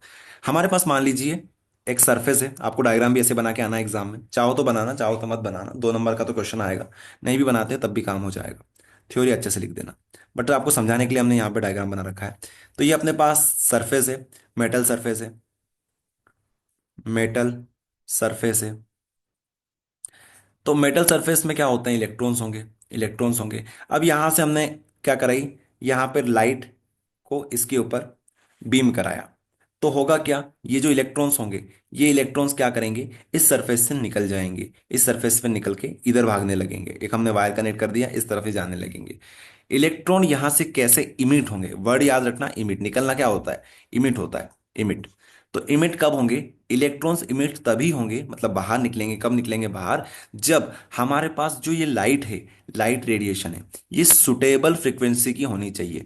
सुटेबल फ्रिक्वेंसी की होनी चाहिए, एक पर्टिकुलर फ्रिक्वेंसी, कम से कम इतनी फ्रिक्वेंसी तो होनी चाहिए, तभी जाके ये निकलेंगे यहां से। ठीक है, सुटेबल फ्रिक्वेंसी होनी चाहिए। सुटेबल फ्रिक्वेंसी से क्या मतलब है? सुटेबल फ्रिक्वेंसी बोलते हैं वेवलेंथ। हर कभी नहीं निकलेंगे ये, एक पर्टिकुलर फ्रिक्वेंसी की लाइट रेडिएशन इसके ऊपर जब हिट करेगी ना, तभी जाके ये इमिट होंगे। तो ये जो पूरा फिनोमिना है जहां पर इलेक्ट्रॉन्स निकल के भाग रहे हैं, इसे बोलते हैं फोटो इलेक्ट्रिक इफेक्ट। क्या बोलते हैं? Photo electric effect. ठीक है, जैसे हमने यहाँ पे म्यू और म्यू नॉट बना रखा है। यहाँ पे क्या समझ में आया कि भैया हमारे जो सरफेस इलेक्ट्रॉन है वो इसको इस तरीके से बनाते हैं, म्यू म्यू। तो ये जो हमारे पास म्यू नोट है, ये हमारे पास एक फ्रीक्वेंसी है कि भैया इतनी फ्रीक्वेंसी तो कम से कम होनी चाहिए, तभी जाके हम यहाँ से क्या होंगे? इजेक्ट इमिट होंगे। तो अगर इतनी है या फिर इससे ज्यादा है, तो हम आसानी से इमिट हो जाएंगे। तो यहाँ पे ये बताया जा रहा है कि मिनिमम इतनी फ्रीक्वेंसी तो चाहिए ही चाहिए, इससे ज्यादा होती है तो हो जाएगा इमिट। आई बात समझ में? ये बात यहाँ पे लिखी हुई है। अब इसी से जुड़े हुए बहुत सारे क्वेश्चंस बन सकते हैं। और क्या पूछा है हमसे क्वेश्चन में? Explain photoelectric effects and it's law. अब इसके नियम बना लेंगे हम लोग। अगर आपको ये समझ में आया है ना, तो आप नियम आसानी से बना सकते हो। आप देखना, अब इसके कुछ नियम होते हैं लॉ ऑफ फोटोइलेक्ट्रिक इफेक्ट, तो हम लोग 1 या 2 नियम पढ़ेंगे। पहला नियम ये बोलता है, if the intensity of light radiation is increased then the number of photoelectron emission per second from metallic surface will also increase। तो अगर आप लोग इंटेंसिटी बढ़ा दोगे, अगर आप लाइट की इंटेंसिटी बढ़ा दोगे, तो क्या होगा? जो हमारे पास इलेक्ट्रॉन्स हैं वो भी ज्यादा इमिट होंगे, सरफेस से ज्यादा निकलेंगे। तो ये तो नॉर्मल सी बात है ना यार। तो पहला नियम तो यही हो गया कि अगर आप लोग इंटेंसिटी ऑफ इलेक्ट्रिक रेडिएशन बढ़ा दोगे, तो हमारे पास देखो फोटो इलेक्ट्रॉन बोला जाता है इनको, इलेक्ट्रॉन बोलते हैं, फोटो इलेक्ट्रॉन बोल दो, एक ही बात है। फोटोन के फॉर्म में तो होता है सारी चीजें। तो इलेक्ट्रॉन्स जो होंगे वो और स्पीड से निकल लेंगे अगर आप लोग लाइट रेडिएशन को इंक्रीज कर दोगे तो। नेक्स्ट हमारे पास है, if the frequency of incident light radiation is increased then the emission of photoelectron is also increased। तो ये तो सेम चीजें हैं। थर्ड पॉइंट देखो जो कि इंपॉर्टेंट है हमारे लिए, हमें दो पॉइंट याद करने हैं, चाहो तो ये भी याद कर लेना, बट वो सेम चीजें ही है कि फ्रीक्वेंसी बढ़ाओगे तभी इमिशन ऑफ इलेक्ट्रॉन इंक्रीज हो जाएंगे। ये है हमारे लिए थर्ड पॉइंट, जो कि हमारे लिए एक और नया क्वेश्चन की तरह भी काम करेगा। इस पॉइंट को आपको याद करना है। यहां से आप लोग पढ़ो। For the given photo sensitive material, किसी भी एक मटेरियल के लिए, अभी हमने देखा था ना मेटल सरफेस, किसी भी मेटल सरफेस के लिए there exist minimum cut off frequency. हर एक सरफेस की एक मिनिमम कट ऑफ फ्रीक्वेंसी होती है कि भैया मिनिमम इतनी तो हमें चाहिए ही चाहिए, अगर इससे कम दोगे तो हम तो नहीं देने वाले अपने इलेक्ट्रॉन्स। ऐसा कौन बोलेगा? ये मेटल सरफेस बोलेगा। तो अगर इससे बिलो हुआ, below which the emission of electron is not possible, अगर इससे कम फ्रीक्वेंसी हुई तो वो बना कर देगा कि भैया हम तो अपने इलेक्ट्रॉन्स को इमिट नहीं कराएंगे, आप कुछ भी कर लो। अगर आपको इलेक्ट्रॉन को इमिट कराना है तो मिनिमम इतनी फ्रीक्वेंसी तो हमें चाहिए, इससे ज्यादा देते हो तो वेल एंड गुड है, बट इससे कम दोगे तो काम नहीं चलेगा। तो भैया उस फ्रीक्वेंसी को क्या बोलते हैं? मिनिमम फ्रीक्वेंसी को, कि जो हमें चाहिए उसे बोलते हैं थ्रेशोल्ड फ्रीक्वेंसी। तो अगर आपसे कोई पूछे what is threshold frequency, threshold frequency, तो threshold frequency is the minimum frequency by which the emission of photoelectrons is possible, and below which emission of photoelectron is not possible, ये बोलेंगे आप लोग। अच्छा, सेम टू सेम फंडा chemistry में use होता है। एक्टिवेशन एनर्जी करके एक टॉपिक होता है हमारे पास, जो आप कहाँ पढ़ते हो? एक्टिवेशन एनर्जी जो टॉपिक है हमारे पास, वो आप लोग पढ़ते हो अपना चैप्टर नंबर 3, क्या नाम है, केमिकल काइनेटिक्स। तो वहां पे आप लोग पढ़ते हो, वहां पे भी थ्रेशोल्ड फ्रिक्वेंसी आती है, एक्टिवेशन एनर्जी आती है। तो सेम वही चीज यहाँ पर भी है, यहाँ पे पढ़ लो या वहां पे पढ़ लो, बात एक ही है। तो ये हमारे पास पॉइंट हो गए। तो हमने ये क्वेश्चन भी कवर कर लिया। देखो थ्रेशोल्ड फ्रीक्वेंसी हमने, अगर आपसे पूछे व्हाट इज थ्रेशोल्ड फ्रीक्वेंसी तो आप लोग लिख सकते हो। अब thermo ionic emission, threshold frequency और वर्क फंक्शन, इसको देखते हैं।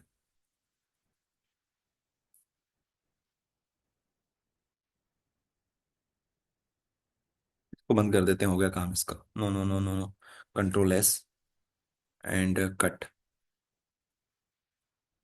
तो हमारे पास नेक्स्ट क्वेश्चन है, define thermo ionic emission, threshold frequency, work function. Simple simple है यार, अभी जो देखा ना वही रिपीट होगा। तो थर्मो आयनिक इमिशन क्या होता है? Thermo ionic emission, the phenomena of the surface of metal emission of electron when it is heated is called thermoionic emission। देखो, इलेक्ट्रॉन कैसे कैसे रिमूव कर सकते हो आप लोग? एक तरीका तो हमने देखा कि सनलाइट उसके ऊपर डालोगे मेटल सरफेस के ऊपर तो इलेक्ट्रॉन्स बाहर हो जाएंगे। एक तरीका ये भी तो हो सकता है कि एक काम करो, जो अपने पास मेटल सरफेस उसको हीट कर दो, गर्म कर दो। तो गर्म करोगे ना तो उस फिनोमेना को बोलते हैं थर्मो आयनिक इमिशन। ठीक है, बस खत्म। और क्या, इतना ही है कि अगर अगर आप उसको हीट करके इलेक्ट्रॉन को इमिट करवाते हो, देन उसे हम क्या बोलेंगे? थर्मो आयनिक इमिशन बोलेंगे। तो यहाँ पे यही वर्ड है, हीट। हीट वर्ड यूज कर दोगे तो थर्मो आयनिक इमिशन बन जाएगा। उसके बाद हमारे पास है थ्रेशोल्ड फ्रिक्वेंसी। थ्रेशोल्ड फ्रिक्वेंसी भी आपको समझा दिया। फिर हमारे पास आता है वर्क फंक्शन, थ्रेशोल्ड एनर्जी। समझते हैं इसको। वर्क फंक्शन क्या होता है? Some part of energy is incident. Some part of energy is incident radiation is used to break metallic bond and ejected the electron from the surface. This part of energy is called work function of metal. It is denoted by phi naught is equals to h mu.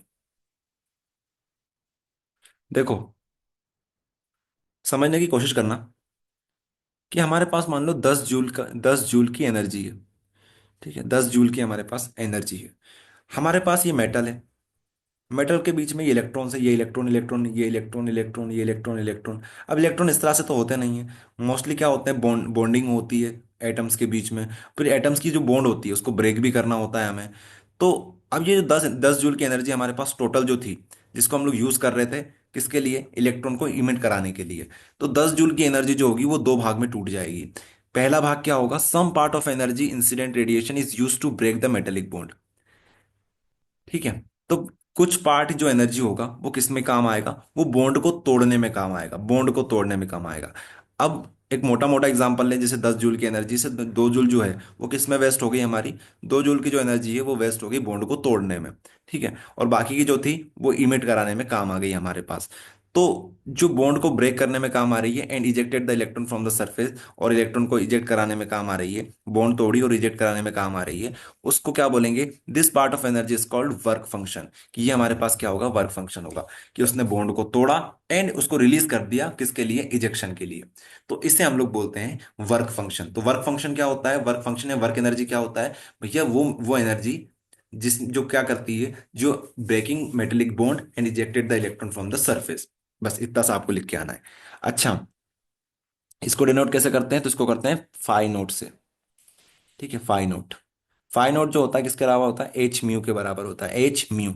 Mu क्या होता है? Mu आपको बताया था, ये हमारे पास होती है थ्रेशोल्ड फ्रीक्वेंसी। कि भैया इतनी फ्रीक्वेंसी तो हमें चाहिए, तभी जाके हम इलेक्ट्रॉन को इमिट करेंगे। ठीक है, तो यहाँ पे एक रिलेशन भी आपके पास बन गया कि वर्क फंक्शन और थ्रेशोल्ड फ्रीक्वेंसी में क्या रिलेशन होता है। एच जो होता है प्लैंक कांस्टेंट होता है, म्यू नॉट क्या होता है? थ्रेशोल्ड फ्रीक्वेंसी फॉर मेटल होता है। चलो, इसके बाद हमारे पास अगला क्वेश्चन कौन सा है? बहुत कुछ पीला पीला यहाँ पे दिख रहा है, सोना तो नहीं है ये। What is dual nature of radiation? What is dual nature of radiation? ये हमारे पास नेक्स्ट क्वेश्चन है। डुअल नेचर ऑफ रेडिएशन क्या होता है? चैप्टर का नाम ही है ये तो, dual nature of radiation. Dual nature of radiation chapter का नाम है। तो इसको समझो क्या होता है। द फिनोमिना, काम करते हैं जूम कर देते हैं, ताकि ऐसे स्टूडेंट्स जिनके पास थोड़ा छोटा मोबाइल है वो भी इसको प्रॉपर देख पाए। The phenomena shows wave nature of radiation and few show the particle nature of radiation. This is called dual nature of radiation. देखो, हमारे पास क्या होता है? हमारे पास मल्टीपल फिनोमिनाज हैं। जैसे आप रे ऑप्टिक्स में देखोगे तो वहां पे कुछ अलग फिनोमिनाज हैं। इसके अलावा आप कहाँ पे देखोगे? एक तो हो गया हमारे पास वेव ऑप्टिक्स, एक हो गया हमारे पास रे ऑप्टिक्स। तो वहां पे अलग अलग फिनोमिनाज हमें देखने को मिलते हैं। कुछ बोलते हैं कि जो लाइट होती है, लाइट जो होती है वो किसके फॉर्म में आती है? कुछ बोलते हैं कि ये पार्टिकल के फॉर्म में आती है, पार्टिकल के फॉर्म में, पार्टिकल्स के फॉर्म में आती है। कुछ बोलते हैं, कुछ साइंटिस्ट ने बोला कि ये वेव के फॉर्मेट में आती है, वेव के फॉर्म में ये आती है। अब किसकी बात सही है, किसकी बात गलत है? किसकी बात सही है, किसकी बात गलत है? तो दोनों की बातें सही है। The few phenomena shows wave nature, कुछ फिनोमिना वेव नेचर शो करते हैं, कुछ शो करते हैं particle nature of radiation. This is called dual nature of radiation. इसे कहते हैं नेचर, रेडिएशन का ड्यूअल नेचर। रेडिएशन के दो नेचर होते हैं, पार्टिकल नेचर भी होता है और वेव नेचर भी होता है। ध्यान रखना इस चीज को कि दोनों नेचर शो करती है, वेव नेचर भी शो करती है और पार्टिकल नेचर भी शो करती है। नेक्स्ट हमारे पास क्वेश्चन आता है D Broglie wave equation for matter waves. Matter waves के लिए डी ब्रोगली की इक्वेशन हम लोग देखेंगे। If a particle of mass m is moving with velocity, क्या पूछा है हमसे? D Broglie wave equation. हमें यहाँ पे इक्वेशन बनानी है मैटर वेव्स के लिए, तो उसको हम लोग देखने वाले हैं।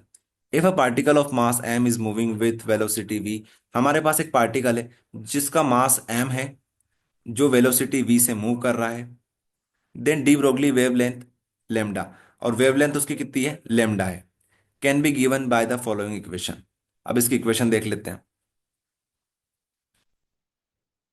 हमें यह पता है कि E इजिकल्स टू होता है एच म्यू। E इजिकल्स टू क्या होता है? एच म्यू होता है। देखो, अपना जो डी ब्रोगली है ना, वो बहुत समझदार था।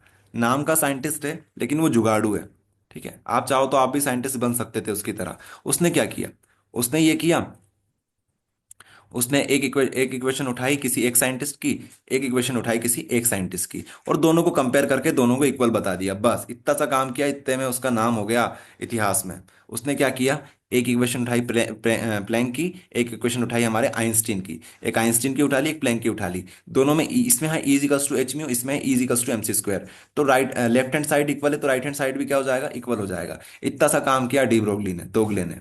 दोगला इंसान है वो, इस तरीके से आप लोग याद करोगे कि भैया उसने क्या किया। उसने कुछ भी नहीं किया एक्स्ट्रा काम, उसने सिर्फ इतना सा किया कि प्लैंक की जो थ्योरी थी इजिकल्स टू एच म्यू, ये क्या करती है? ये पार्टिकल नेचर शो करती है। ये हमारे पास है इजिकल्स टू MC स्क्वायर, ये हमारे आइंस्टीन की इक्वेशन है। इनको दोनों को उसने इक्वल रख दिया, तो यहाँ पे हो गया h mu is equals to MC square. H mu is equals to MC square. तो हमारे पास जो म्यू होगा वो क्या होगा? अब जो म्यू होता है ये समझ लो पहले। म्यू म्यू म्यू हमारे पास क्या होता है? फ्रीक्वेंसी होता है। बताया था ना, थ्रेशोल्ड फ्रीक्वेंसी, कम से कम एनर्जी। तो म्यू जो होता है उसकी वैल्यू होती है C बाय लेमडा। ये इसकी वैल्यू होती है। सी हमारे पास कांस्टेंट और लेमडा हमारे पास वेवलेंथ। तो क्या हम लोग इसकी वैल्यू यहाँ पे पुट कर सकते हैं पुट हम लोग। तो इसकी वैल्यू अगर आप यहाँ पे पुट करोगे तो आपके पास जो इक्वेशन आएगी वो इस तरीके से आएगी। ये वैल्यू हमने यहाँ पे पुट करी तो यहाँ पे आ गया सी बाई लेमडा, यहाँ पे एम सी स्क्वायर चल रहा है, एक सी से एक सी कट गया, यहाँ पे बचा h lambda is equals to m c. अब यहाँ पे हम क्या करेंगे, लेमडा निकालते हैं तो एम को हम लोग नीचे भेज देते हैं। तो ये जो एम सी होता है ये हमारे पास पी में कन्वर्ट हो जाता है। ठीक है, ये हमारे पास क्या होता है, मोमेंटम होता है, एम सी हमारे पास मोमेंटम होता है। तो एच बाई पी हमारे पास क्या हो जाएगा, लेमडा की वैल्यू हो जाएगी। ठीक है, बस खत्म कहानी, इतना सा आपको करना है। अब आपको स्टार्टिंग में चीजें समझ में नहीं आ रही होगी, तब समझ में तो आ गई होगी, बट एक प्रैक्टिस की आपको नीड रहेगी। तो जैसे ही क्लास फिनिश हो तो थोड़ी सी इसकी प्रैक्टिस कर लेना, 2 बार करोगे तो तीसरी बार तो ऑटोमेटिक आप लोग मन से लिख दोगे इसको, ये बात की गारंटी मैं खुद देता हूँ। बस 2 बार इसको बस लिख लेना, तीसरी बार आप लोग ऑटोमेटिक लिख दोगे इसको, इतना ईजी है ये। ठीक है, एक बार और समझाऊं क्या, एक बार और समझा देता हूँ, फिर से देख लो। इजिकल्स टू एच म्यू हो गया, is equals to m c square हो गया। एक इक्वेशन आपको याद करनी है कि म्यू जो होता है वो सी बाय लेमडा होता है। वैल्यू वैल्यू पुट करना, कट पिट करना, करते करते करते करते यहाँ पे जो एम सी बचेगा उसको आप लोग पी लिख देना, बस हो गया काम खत्म। अब मेटर वेव क्या होती है, नेक्स्ट क्वेश्चन हमारे पास ये आता है। मेटर वेव इंपॉर्टेंट क्वेश्चन है ये भी बहुत ज्यादा। एक बार चेक कर लेते रिकॉर्डिंग हो रही है नहीं हो रही है, हो रही है। What is matter wave, right its property, de Broglie wave equation, the wave associated with the particles is called matter wave. काफी सिंपल चीज है यार, काफी सिंपल चीज है, कुछ भी नहीं है इसमें। इसमें ये बोला जा रहा है कि हमने पार्टिकल नेचर भी बताया, वेव नेचर भी बताया। तो एक हमारे पास पार्टिकल होगा, तो पार्टिकल से जुड़ी हुई जो वेव होगी उसके पास एक वेव भी होगी। एक पार्टिकल है तो उसके पास अपनी खुद की वेव भी होगी। तो wave associated with the particle, जो वेव पार्टिकल से जुड़ी हुई है उसी को हम लोग बोलते हैं matter wave. Matter wave, matter wave की प्रॉपर्टीज भी आपसे पूछी जाती है, तो प्रॉपर्टीज देख लो। For light particles wavelength will be greater, जितना छोटा पार्टिकल होगा, जितना लाइट पार्टिकल होगा उसकी वेवलेंथ उतनी ज्यादा होगी। The matter waves are not electromagnetic in nature, तो मेटर वेव जो होती है वो इलेक्ट्रोमैग्नेटिक वेव्स नहीं होती है, ये नेचर में इलेक्ट्रोमैग्नेटिक्स नहीं होती है। ये है आपके लिए इंपॉर्टेंट। तो ये 2 पॉइंट आप लोग याद कर लेना, इसको रट लेना, तो आपका ये कंप्लीट हो जाएगा। नेक्स्ट हमारे पास है what is cut off potential या फिर स्टॉपिंग पोटेंशियल। ठीक है, कट ऑफ पोटेंशियल और stopping potential. The potential difference need to be applied to stop a moving charge electron is called stopping potential. The potential, देखो cut off potential क्या है, नाम ही छुपा है, पोटेंशियल है ये। तो हम लोग बोलेंगे द पोटेंशियल डिफरेंस, वो पोटेंशियल डिफरेंस जो कि हमें अप्लाई करना होता है, किसके ऊपर अप्लाई करना होता है, to stop a moving charge. एक हमारे पास इलेक्ट्रॉन है, ये क्या कर रहा है, मूव कर रहा है, जा रहा है जा रहा है जा रहा है जा रहा है जा रहा है। अब हम चाहते हैं इसको रोकना, अगर इसको स्टॉप करना चाहते हैं तो आपको क्या करना पड़ेगा, एक पोटेंशियल डिफरेंस यहाँ पे अप्लाई करना पड़ेगा। क्या करना पड़ेगा, पोटेंशियल डिफरेंस अप्लाई करना पड़ेगा। तो जो पोटेंशियल डिफरेंस हम लोग अप्लाई करेंगे उसी को बोलेंगे स्टॉपिंग पोटेंशियल या फिर cut off potential. It depend upon the frequency of the light and nature of the material. It depend upon the frequency of light, ये फ्रीक्वेंसी के ऊपर भी डिपेंड करेगा, और नेचर कैसा है हमारे मटेरियल का उसके ऊपर भी डिपेंड करेगा। It does not depend upon the intensity of light, it depend upon the frequency of light and nature of medium. तो एक काम करो, इस पॉइंट को हटाओ क्योंकि यहाँ पे हमने 2 चीजें एक साथ लिख दी है। तो it depend upon the frequency of light, ये फ्रीक्वेंसी ऑफ लाइट के ऊपर डिपेंड करेगा। और आप लोग लिख देना it is also depend upon nature of medium, ये लिखना आप लोग। इंटेंसिटी ऑफ लाइट लिखना चाहो तो लिख देना, क्योंकि फ्रीक्वेंसी हमने ऑलरेडी लिखा हुआ है, तो इंटेंसिटी लिखने का कोई मतलब नहीं हो जाता फिर। तो आप लोग बोलेंगे it depend upon the frequency of light and nature of medium. तो ये पॉइंट नंबर 1 बन गया, यहां से आप लोग स्टार्ट करना point number 2 nature of medium का। ठीक है, बाकी लिखना चाहो तो लिख दो, ये भी कोई दिक्कत नहीं है। हम वही बताना चाह रहे हैं कि फ्रीक्वेंसी है तो फिर इंटेंसिटी यहाँ पे नहीं होगी। ओके, उसके ऊपर डिपेंड नहीं करेगा। बाकी ये ज़्यादा सिंपल रहेगा, 2 पॉइंट अगर आप लिखोगे नेचर ऑफ मीडियम, कि भैया नेचर के ऊपर, मीडियम के जो मटेरियल होगा उसका क्या नेचर है, कैसा है, उसके ऊपर भी ये डिपेंड करेगा। चलो खत्म हमारे पास ये चैप्टर भी, अगले चैप्टर पे मूव करते हैं। इसके कुछ न्यूमेरिकल्स भी हैं, तो न्यूमेरिकल्स आपको करवा देंगे न्यूमेरिकल के सेक्शन में, अभी इसकी चिंता मत करो, अभी तो आप थ्योरेटिकल क्वेश्चंस करो। अच्छा, ये पी का मतलब क्या है, पी का मतलब है प्री बोर्ड में आए हुए हैं क्वेश्चंस। ठीक है, अभी प्री बोर्ड एग्जाम हुई थी ना, उसमें सारे क्वेश्चंस आए हुए हैं। हमारे स्टडी में अपने स्टडी मटेरियल से क्वेश्चंस आए थे सारे के सारे। एक वीडियो भी डाला था हमने, मैचिंग वीडियो, की कितने क्वेश्चंस प्री बोर्ड में आए हैं अपने स्टडी मटेरियल से। तो अराउंड 95% जो चीज़ें हैं वो आई हुई है अपने स्टडी मटेरियल से। 1-2 चीज़ें ऐसी है जो आई तो है लेकिन डायरेक्टली नहीं आई, इनडायरेक्टली आई हुई है, बस क्वेश्चन को उन्होंने घुमा दिया है। बाकी 100% पेपर अपने इससे आया हुआ है। हाँ, ऐसे स्टूडेंट्स जिनको मतलब अच्छे नंबर लाने, बहुत अच्छे नंबर लाने हैं, वो लोग क्या करेंगे, थोड़ा सा एक्स्ट्रा एफर्ट डाल देना अपनी तरफ से। ये कुछ 14-15 क्वेश्चंस और हमने दे रखे, 2-2 नंबर के, 3-3 नंबर के, इनको और प्रैक्टिस कर लेना। ठीक है, ये वो क्वेश्चंस हैं, ये बार बार नहीं आते हैं, बट इनके भी चांसेस होते हैं कि आ सकते हैं ये क्वेश्चंस भी।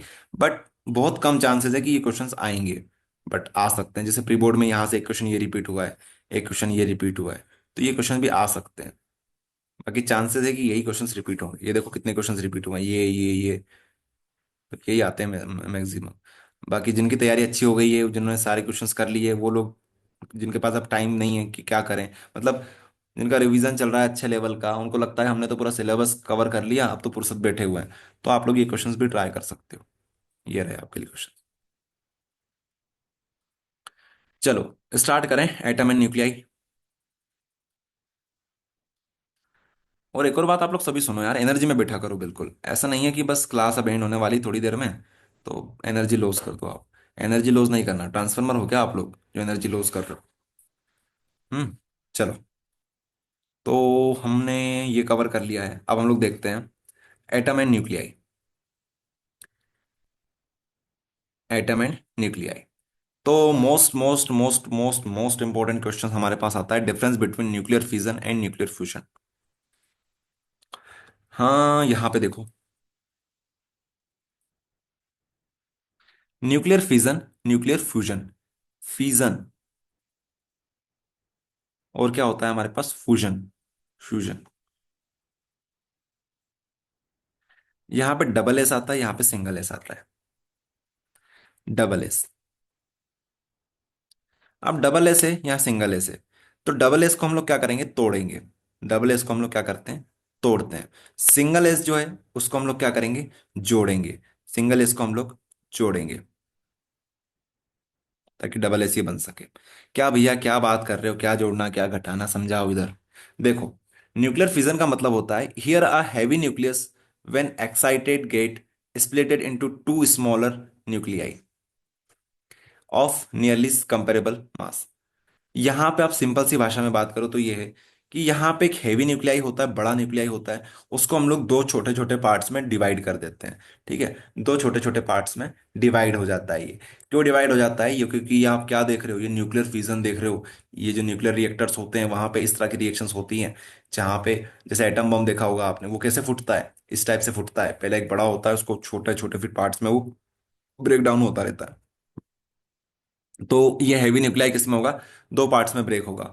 अगर न्यूक्लियर फ्यूजन की बात करें तो ये क्या होगा, ये जुड़ जाएंगे, दोनों छोटे छोटे न्यूक्लियाई जो हैं वो आपस में जुड़ के एक हैवी न्यूक्लियस बना लेंगे। ये चीजें होती है।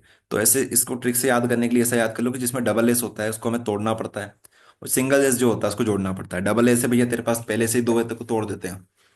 ठीक है। हम्म Here a heavy nucleus, here a heavy nucleus get excited and splitted up into two smaller nuclei of nearly comparable mass. Here two lighter nuclei fuse together to form a heavy nuclei. Fuse मतलब मिलना, या फिर add कर सकते हो या फिर join कर सकते हो, जो भी आप लोग वर्ड यूज करना चाहो कर सकते हो। हाँ, नेक्स्ट नेक्स्ट है हमारे पास द कंडीशन। एक काम करते हैं, इसको जूम करते हैं पहले तो। ये न्यूक्लियर फिजन की बात कर रहे हैं। फिजन में क्या होगा, the condition of high temperature and pressure are not necessary for it. अब यार खुद सोच के देखो, जब वो टूट रहा है उसको टूटना ही है कि एक हैवी न्यूक्लियस होगा वो दो भाग में टूटेगा, तो उसको एनर्जी की क्या रिक्वायरमेंट है। ठीक है, वो टूटेगा, इसका मतलब वो खुद आपको एनर्जी दे देगा। क्या दे देगा, वो खुद आपको एनर्जी दे देगा। जब बम फूटता है तो क्या आप उसको एनर्जी देते हो क्या, क्या वो आप उसको हीट करते हो क्या, नहीं करते हो भैया। वो जब वो फूटता है ना, एटम बम फूटता है, तो वो इतनी एनर्जी खुद रिलीज कर देता है, तो उसको आप एनर्जी देके क्या करोगे। तो एनर्जी मतलब टेम्परेचर प्रेशर देने की इसको कोई रिक्वायरमेंट नहीं है, इसको रिक्वायरमेंट होती है क्योंकि आपको जोड़ना है। ठीक है, जैसे आपने देखा होगा वेल्डिंग मशीन, वेल्डिंग करवाते हैं अपन लोग, क्या करते हैं हम लोग वहां पे एनर्जी देते हैं हम लोग, तब जाके वो बॉन्ड बनती है उनके बीच में। चलो, it produce very harmful radioactive waste. तो भैया यहाँ पे एटम बम अगर फूटेगा, तो एटम बम फूटेगा तो उससे क्या होगा, नुकसान होगा कि फायदा होगा, नुकसान होगा, तो बहुत ज्यादा नुकसान होता है। यहाँ पर इतना कोई नुकसान नहीं होता, हार्मलेस होता है ये। It is a quick process, ये बहुत क्विक प्रोसेस होती है।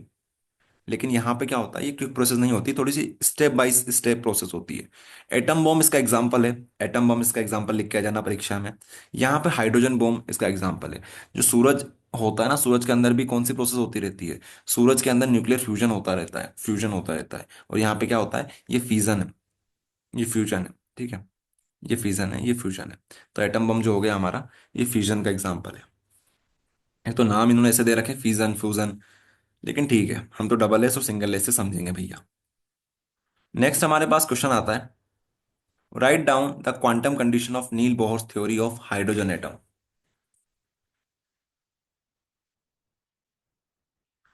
ठीक है, क्वांटम कंडीशन समझते हैं क्या बोला जा रहा है। The electrons are permitted to circulate only in those orbits in which angular momentum of electron is an integral multiple of h/2 pi, such as mvr is equals to nh/2 pi. क्या मतलब हुआ भैया इसका? इसका मतलब ये हुआ, पहले तो ये समझो क्वेश्चन में आपसे पूछा क्या जा रहा है। Write down quantum condition. Quantum condition, quantum मतलब बहुत छोटी इकाई पे बात हो रही है। किसने दी थी क्वांटम कंडीशन? नील बोहर नाम के एक साइंटिस्ट ने दी थी। किसके लिए दी थी? हाइड्रोजन एटम के लिए दी थी। उन्होंने ये बोला था, the electrons are permitted. Electrons जो होते हैं, उनको कहाँ पे परमिशन मिली हुई कि किसमें वो लोग सर्कुलेट हो सकते हैं? वो उसी ऑर्बिट में सर्कुलेट हो सकते हैं। इलेक्ट्रॉन्स जो होते हैं हर एक ऑर्बिट में सर्कुलेट नहीं होंगे, उसी ऑर्बिट में सर्कुलेट होंगे जहां का क्या होगा? Angular momentum. एंगुलर मोमेंटम क्या होगा? h/2 पाई के मल्टीपल में होगा। h/2 पाई के मल्टीपल में होगा। तो हम लोग इसे बोल सकते हैं कि मान लो हमारे पास एक ऑर्बिट है जो कि है 3h/2 पाई। तो क्या इलेक्ट्रॉन इसमें मूव हो सकता है? तो आप बोलोगे बिल्कुल हो सकता है, क्योंकि ये इसका मल्टीपल ही है h/2 पाई का। ये h है, h/2 पाई। h/2 पाई का मल्टीपल है तो हो सकता है, चलो ठीक है, ओके। नेक्स्ट हमारे पास है, क्या इसमें ये रिवॉल्व हो सकता है? 2h पाई में।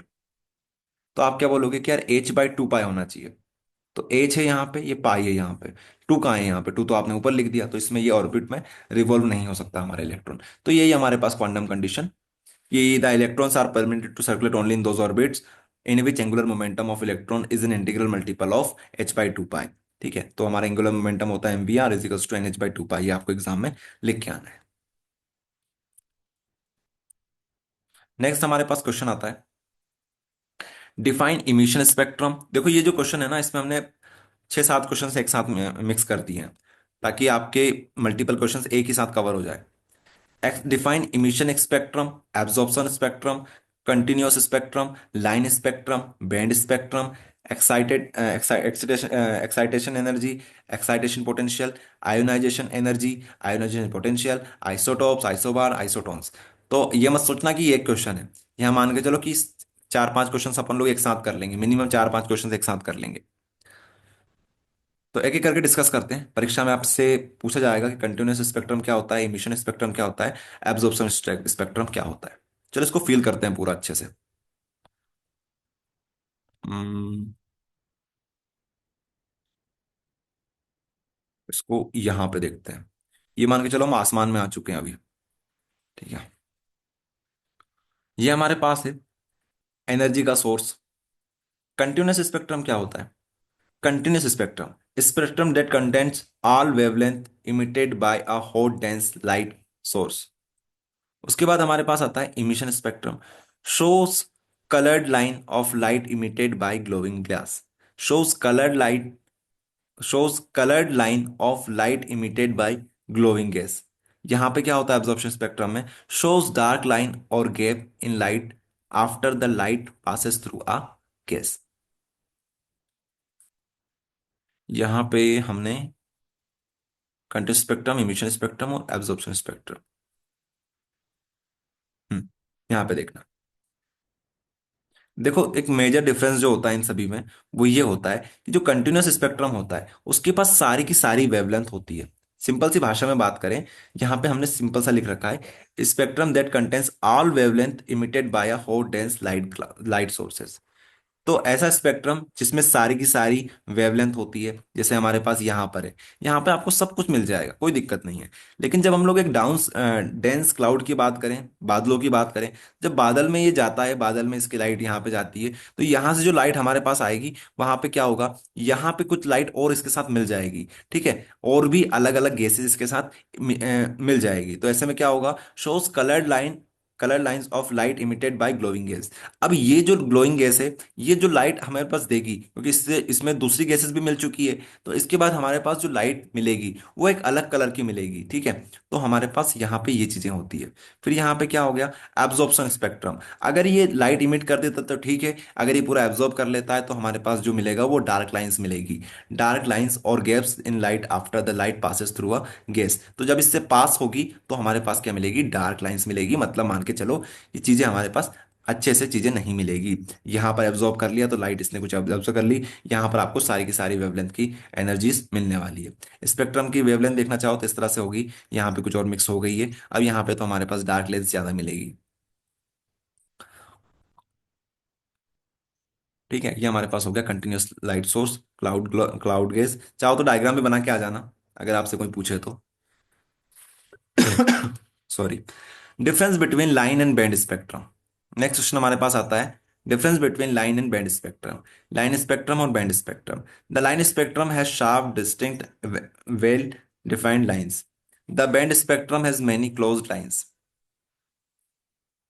तो अगर आपसे कोई पूछे कि लाइन स्पेक्ट्रम और बैंड स्पेक्ट्रम में क्या अंतर होता है, तो line spectrum has sharp distinct well defined line. यहां पे अगर आप लोग लाइन बनाओगे, लाइन का खेल है यार, लाइन स्पेक्ट्रम में बैंड स्पेक्ट्रम में भी लाइन का खेल है, बट यहाँ पे होगा क्या, यहाँ पे अगर आप लाइन बनाओगे तो ये शार्प लाइन बनेगी, बैंड शार्प लाइंस बनेगी यहाँ पे, distinct and defined as well, और प्रॉपर डिफाइंड रहेगी वो, ठीक है। लेकिन यहाँ पे बात करें तो बैंड स्पेक्ट्रम में मेनी क्लोज लाइन, यहाँ पे लाइंस जो रहेगी वो ऊबड़ खाबड़ बनेगी, सीधी नहीं बनेगी, कुछ कम बनेगी, लेकिन हाँ और बहुत ज्यादा क्लोज क्लोज बनेगी। ये होती है यहाँ पे बैंड स्पेक्ट्रम की लाइंस। अब ये स्पेक्ट्रम एक टॉपिक होता है अपने आप में, लेकिन हम इतना डीप में नहीं जाएंगे। अगर आपसे सिंपल सा क्वेश्चन पूछा जाए तो आप लोग लिख देना कि लाइन स्पेक्ट्रम ऐसा होता है और हमारे पास बैंड स्पेक्ट्रम में क्लोज लाइंस बनती है बहुत ज्यादा। तो line spectrum is the characteristics of atoms and is also called atomic spectrum. तो इसको एटॉमिक स्पेक्ट्रम भी बोलते हैं, जबकि इसको क्या बोलते हैं, band spectrum is the characteristics of molecules and is also called molecular spectrum. तो इसको एटॉमिक स्पेक्ट्रम लिख देना, इसको मॉलिक्यूलर स्पेक्ट्रम आपको लिख देना है परीक्षा में। अब एक काम करो, एक्साइटेशन एनर्जी, एक्साइटेड एनर्जी और एक्सीटेशन पोटेंशियल, इसको हम लोग थोड़ी देर से समझते हैं। मतलब पहले ये वाला क्वेश्चन करते हैं, क्योंकि ये जो सेम टू सेम क्वेश्चन है ये ऑलरेडी हम लोग केमिस्ट्री की जब क्लास ली थी तब 3 से 4 बार रिपीट कर चुके थे, D and F block element में वही चीजें हैं। अब हमारे पास 7:16 हो चुकी है, हम चाहते हैं कि अपना मेन टाइम उन चीजों में दे जो आपने नहीं पढ़ी है पहले से। आपको ये भी करा देंगे पर मुझे पहले ये वाली चीज करा देने दो, ठीक है। उसके बाद अपन लोग इसके पर डिस्कस करते हैं। ये कहाँ आ गए हम लोग, ये आइसोटॉप्स, आइसोबार एंड आइसोटोन्स, इसको पहले करते हैं फिर इसको करते हैं, इसको फटाफट हो जाएगा, ये तो कोई दिक्कत वाली बात नहीं है। यहाँ पे देख लो, और हाँ 5 मिनट बची हुई है, आपको फिर से क्लास को ज्वाइन करना है। सभी स्टूडेंट्स सुन लीजिए, आप सभी लोग फिर से क्लास को ज्वाइन कर लेना। अभी हमारे पास एक तो अपना रे ऑप्टिक्स हो गया, ऑप्टिक्स बोल देते हैं, वे ऑप्टिक्स, रे ऑप्टिक्स, ये हमारे पास बचा हुआ है। इसके अलावा और क्या बचा हुआ है, ये वाला जो चैप्टर है अपना एटम एंड न्यूक्लियाई, ये अपना बचा हुआ है अभी। और क्या बचा हुआ है अपने पास, सेमीकंडक्टर बचा हुआ है। तो इतने चैप्टर अभी हमारे पास और बाकी है, इसको आज हम लोग ट्राई करेंगे फिनिश करने का। तो आप लोग फिर से क्लास ज्वाइन कर लेना। आज की क्लास अगर थोड़ी सी लेंदी हो जाती है तो कोई दिक्कत वाली बात नहीं है, चीजें हमें फिनिश करनी है भैया। आइसोटॉप्स, आइसोबार्स एंड आइसोटोन्स क्या होते हैं। आइसोटॉप्स देखो नाम में सब में सुनो, आइसो सब में लिखा हुआ है। आइसो का मतलब होता है सेम, यहां पर भी सेम, यहां पर भी सेम, यहां पर भी सेम, सेम सेम सेम। ये जो होता है एटॉमिक नंबर होते हैं। आइसोटॉप्स का मतलब होता है यहाँ पे एटॉमिक नंबर सेम होंगे। यहाँ पे आइसो बार, बार को आप लोग ऐसे याद कर सकते हो, भार। भार मतलब क्या होता है, वजन, कि हमारे ऊपर पूरी दुनिया का भार आ गया है, मतलब वजन आ चुका है। वजन का मतलब क्या होता है, मास। तो यहाँ पे आइसोभार, आइसोबार, तो इससे आप लोग याद करेंगे एटॉमिक मास को। आइसोटोन, आइसोटोन्स, आइसोटोन्स में क्या आता है, यहाँ पे एन आता है, टोन्स में एन आता है, टोन एन। तो एन से आप याद करोगे न्यूट्रॉन को। तो आइसोटोन मतलब सेम नंबर ऑफ न्यूट्रॉन। अगर दो एलिमेंट का सेम एटम, दो हमारे पास एटम है, उनके पास दोनों के पास क्या है, सेम एटॉमिक नंबर है, तो हम लोग बोलेंगे कि ये आइसोटॉप्स है। अगर सेम मास है तो आइसोबार है, अगर सेम न्यूट्रॉन है तो आइसोटॉप्स है। अब इसमें आप लोग क्या बोलोगे कि यहाँ पे आइसो मतलब, iso stand for same, p मतलब proton, iso mean same, baros मतलब weight, iso mean same, n मतलब न्यूट्रॉन, ठीक है। ये लिख दोगे। एक, दो, तीसरा पॉइंट आप लोग एग्जाम्पल याद कर सकते हो कि यहाँ पे देखो, यहाँ पर ये वन, यहाँ पर वन, यहाँ पर वन, ये क्या है, ये हमारे पास आइसोटॉप्स के एग्जांपल है। यहाँ पे 1 1 3 2 3, ये जो है, यहाँ पे क्या है, यहाँ पे इनका जो वेट है, यहाँ पे 3 ऊपर है, यहाँ पे 3 है, तो इनका जो वेट है मतलब मास है वो सेम होता है। इसके अलावा यहाँ पे देख लो, आइसोटोन्स में क्या होता है, न्यूक्लियस की संख्या सेम होती है। न्यूक्लियस क्या होते हैं, atomic mass minus atomic number. 7 में से 3 गए तो कितने बचे, 4। 8 में से 4 गए तो कितने बचे, 4। तो ये एग्जाम्पल आप लोग याद कर लेना। चलो, आप फटाफट से ऊपर वाला देख लेते हैं और उसको फिनिश करते हैं। तो एक्साइटेशन एनर्जी क्या होती है, फटाफट देख लो आप लोग जल्दी जल्दी। क्लास फिनिश हो जाए तो फिर से आप लोग क्लास ज्वाइन कर लेना। एक्साइटेशन एनर्जी, ये हमारे पास भैया प्रो न्यूक्लियस है, यहाँ पे हमारे पास इलेक्ट्रॉन है। हम चाहते हैं इस इलेक्ट्रॉन को निकालना, इस इलेक्ट्रॉन को निकालना चाहते हैं। अगर आपको कोई इलेक्ट्रॉन निकालना है तो आपको उसको एनर्जी देनी पड़ती है। क्या देनी पड़ती है, एनर्जी देनी पड़ती है। तो जो एनर्जी हम लोग देते हैं इलेक्ट्रॉन को निकालने के लिए, उसे हम लोग बोलते हैं excitation energy. The energy needed to take the energy needed to take the atom from its ground state to the excited state is called excitation energy। ये बात यहाँ पे लिखी हुई है कि जो एनर्जी आपको चाहिए एटम, जो एनर्जी एटम को चाहिए ताकि वो आपको इलेक्ट्रॉन दे सके, उसे बोलते हैं एक्साइटेशन एनर्जी, या फिर आयोनाइजेशन एनर्जी बोल सकते हो। फिर है potential, the potential through which an electron should be accelerate to acquire the value of excitation energy. तो इलेक्ट्रॉन अगर इलेक्ट्रॉन को अगर आपको एक्सेलरेट करना है, फटाफट उसको निकालना है, तो आपको जो पोटेंशियल देना पड़ता है उसको बोलते हैं एक्साइटेशन पोटेंशियल। क्लास में अब हमारे पास 1.5 मिनट का टाइम बचा हुआ है, फिर से आप लोग ज्वाइन कर लेना। फिर हमारे पास आता है एक्साइटेशन एनर्जी, ये तो करा दिया ना एक्साइटेशन एनर्जी। एनर्जी यूं वही चीज सेम लिखी हुई है यहाँ पर, 2 बार हमने रिपीट कर दिया है, वही चीज यहाँ पे लिखी हुई है। तो इस तरीके से ये हमारा हो गया फिनिश। नेक्स्ट हम लोग बात करते हैं आगे। Right the name of 5 spectrum series present in line spectrum of hydrogen atom. Upon long answer तो नहीं कर रहे हैं, नहीं कर रहे हैं भैया, 5वीं क्वेश्चन चल रहा है।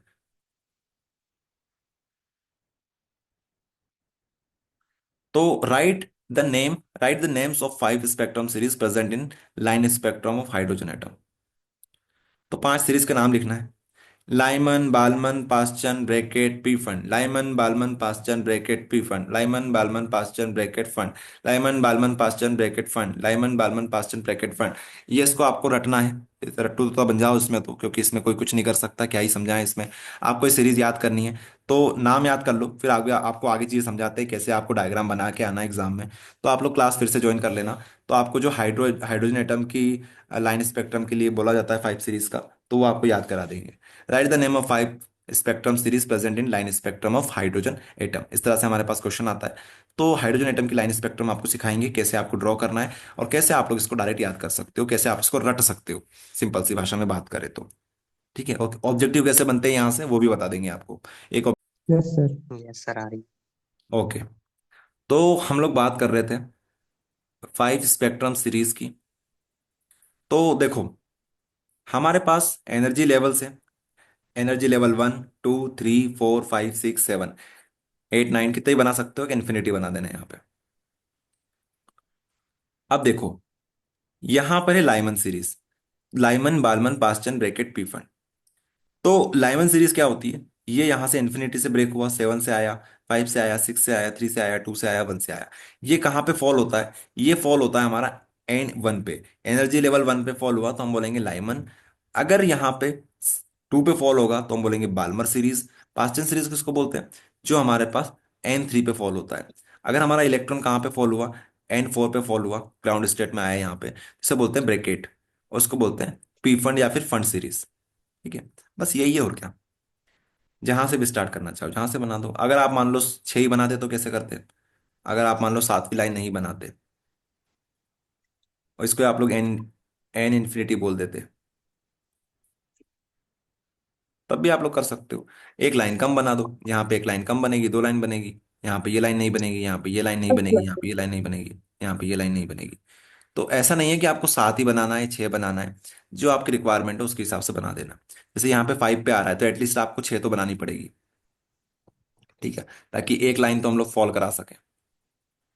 तो ये सीरीज होती है, इसको आपको एग्जाम में बनाना के आना पड़ता है इस टाइप से। ओके, तो लाइमन जो सीरीज होती है ये जो होती है अल्ट्रावायलेट रीजन के अंदर आती है। सबसे ज्यादा पूछी जाती है बाल्मर सीरीज। तो बाल्मर सीरीज जो होती है विजिबल रीजन होता है, हमें जो लाइट दिखती है ना वो बाल्मर सीरीज की दिखती है। बाल्मर सीरीज जो होती है ये विजिबल लाइट्स होती है। ठीक है, बाकी ये आपसे नहीं पूछा जाता है ज्यादा। बस ये याद कर लेना कि बाल्मर सीरीज जो होती है विजिबल रीजन होता है। नहीं याद करते हो तब भी कोई दिक्कत नहीं है, ऑब्जेक्टिव आप लोग जब करोगे तब ऑटोमेटिक आपको याद हो जाएगा। नेक्स्ट हमारे पास क्वेश्चन आता है, drawback of Rutherford atomic model. किसी का माइक ऑन है तो ऑफ कर लो भैया। ठीक है। Draw the right the drawbacks of Rutherford atomic model. Rutherford ने एक अपना एटॉमिक मॉडल दिया था, लेकिन उसमें प्रॉब्लम्स थी, उसको हम लोग बोलते हैं ड्रॉबैक्स। तो क्या ड्रॉबैक्स थे कि उसका मॉडल फेल हो गया बेचारे का। तो ड्रॉबैक्स ये है, as as before the Rutherford atomic model was also challenged and question by many, Rutherford atomic model fail to explain about the stability of electrons. तो रदरफोर्ड भाई साहब ने बहुत अच्छा मॉडल दिया था, बट उन्होंने एक चीज नहीं बता पाए, वो थी स्टेबिलिटी ऑफ इलेक्ट्रॉन्स। उन्होंने सिर्फ ये बता दिया था कि इलेक्ट्रॉन्स जो होते हैं, ये हमारे पास मान लो न्यूक्लियस है, न्यूक्लियस के बाहर इलेक्ट्रॉन्स रिवॉल्व कर रहे हैं, रिवॉल्व कर रहे हैं। तो क्वेश्चन ये आता है कि अगर यहाँ पे इलेक्ट्रॉन्स भी है, प्रोटॉन्स भी है, तो इलेक्ट्रॉन और प्रोटॉन अट्रैक्ट क्यों नहीं कर लेते। अट्रैक्ट कर लेंगे तो अट्रैक्ट करके ये तो एटम ही नहीं रहेगा, क्योंकि अट्रैक्ट कर लेंगे तो फूट जाएगा, ब्लास्ट हो जाएगा। तो ऐसा हो जाना चाहिए था, बट एटम तो ब्लास्ट नहीं होता है, दुनिया तो ब्लास्ट नहीं होती है, अब तक दुनिया खत्म हो जानी चाहिए थी। तो रदरफोर्ड इस चीज को नहीं समझा पाए कि अगर इलेक्ट्रॉन है और प्रोटॉन है, तो ये एक दूसरे को अट्रैक्ट क्यों नहीं कर रहे हैं, क्या चीज है जो इसको रोक रही है, वो बता नहीं पाए। तो यही चीजें हो रही है, fail to explain about the stability of electrons. Okay, ये चीज है यहाँ पे। पढ़ लेना इसको पूरा। इसके ऊपर एक पूरा डेरिवेशन भी होता है, डेरिवेशन नहीं बोलना चाहिए, एक 3-4 नंबर का क्वेश्चन आता है कि describe Rutherford experiment with diagram. As per Rutherford's model electrons revolve around the nucleus. देखो पढ़ लेना इसको, सारी चीजें वो जो हमने बताई है ना, वो यहाँ पे लिखा हुआ है। रदरफोर्ड के अनुसार इलेक्ट्रॉन जो होता है वो रिवॉल्व करता है न्यूक्लियस के, ये भी आपको बताया, एक सर्कुलर पाथ में रिवॉल्व करता है। But particles that are in motion on a circular path would undergoes acceleration, and acceleration cause radiation of energy by charged particle. Eventually electrons should lose energy and fall into the nucleus, and this point to be the instability of atom. But this is not possible because atoms are stable. Hence, Rutherford failed to give an example explanation on account of this. ये यहाँ पे लिखा हुआ है। फिर हमारे पास है what is nuclear fusion. Why is nuclear fusion possible only at very high temperature and very high pressure. तो न्यूक्लियर फ्यूजन आपसे पूछे जा रहा है, तो न्यूक्लियर फ्यूजन में आपको बताया था कि दो छोटे छोटे न्यूक्लियाई जो होते हैं वो एक दूसरे में जुड़ते जाते हैं, तो हमारे पास न्यूक्लियर फ्यूजन बन जाता है। तो यहाँ पे वेरी हाई टेम्परेचर आपको रिक्वायर्ड होता है। ठीक है, ये यहाँ पे सारी चीजें लिखी हुई है, क्योंकि यहाँ पे क्या होता है भाई साहब, बॉन्डिंग बनती है। तो बॉन्ड बनने में हमें क्या चाहिए, एनर्जी चाहिए होती है। नीचे यहाँ पे लिख देना कि भैया हाई टेम्परेचर प्रेशर इसलिए चाहिए क्योंकि यहाँ पे हमें बॉन्ड बनानी पड़ती है, क्योंकि यहाँ पे बॉन्डिंग होती नहीं है, कंबाइन करना होता है न्यूक्लियाइज को। ओके, ये यहाँ पे आप लोग लिखेंगे। एक्सप्लेन न्यूक्लियर फ्यूजन, अरे वही चीज आ गई वापस से, तो यह कर लेना आप लोग, ठीक है, 12वां क्वेश्चन। फिर क्या है, ये रदरफोर्ड का एक्सपेरिमेंट है, जो देखना चाहे वो देख सकते हैं। बाकी इस तरीके से हमारा ये जो चैप्टर था वो हो गया फिनिश। अब आगे देख लेते हैं, आगे हमारे पास क्या चीज बची हुई है। अब ये जो सारे क्वेश्चन ये लॉन्ग आंसर टाइप क्वेश्चन हैं। एक लास्ट क्वेश्चन है 7th वाला, उसको देख लेते हैं।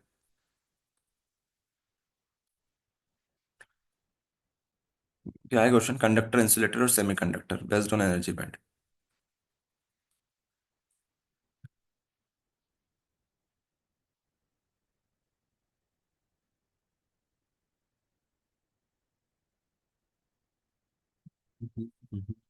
फिजिक्स।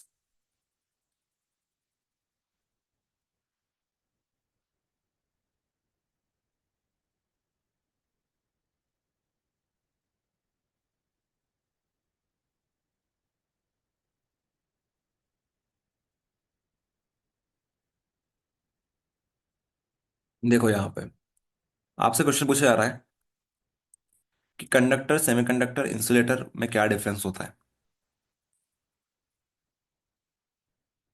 यहीं पर देख लो।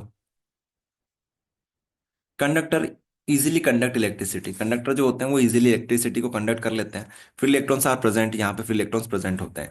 इंसुलेटर में फ्री इलेक्ट्रॉन्स प्रेजेंट नहीं होते हैं। सेमीकंडक्टर जो होते हैं, at low temperature there is no electron, कि जब कम टेम्परेचर होता है जब तो यहाँ पे कोई भी इलेक्ट्रॉन प्रेजेंट नहीं होता है, बट अगर आप टेम्परेचर बढ़ा देते हो तो यहाँ पे इलेक्ट्रॉन्स क्रिएट हो जाते हैं। एग्जाम्पल है सिलिकॉन और जर्मेनियम, बहुत बड़े एग्जाम्पल्स हैं। सिलिकॉन और जर्मेनियम, सिलिकॉन और जर्मेनियम याद होनी चाहिए सभी को।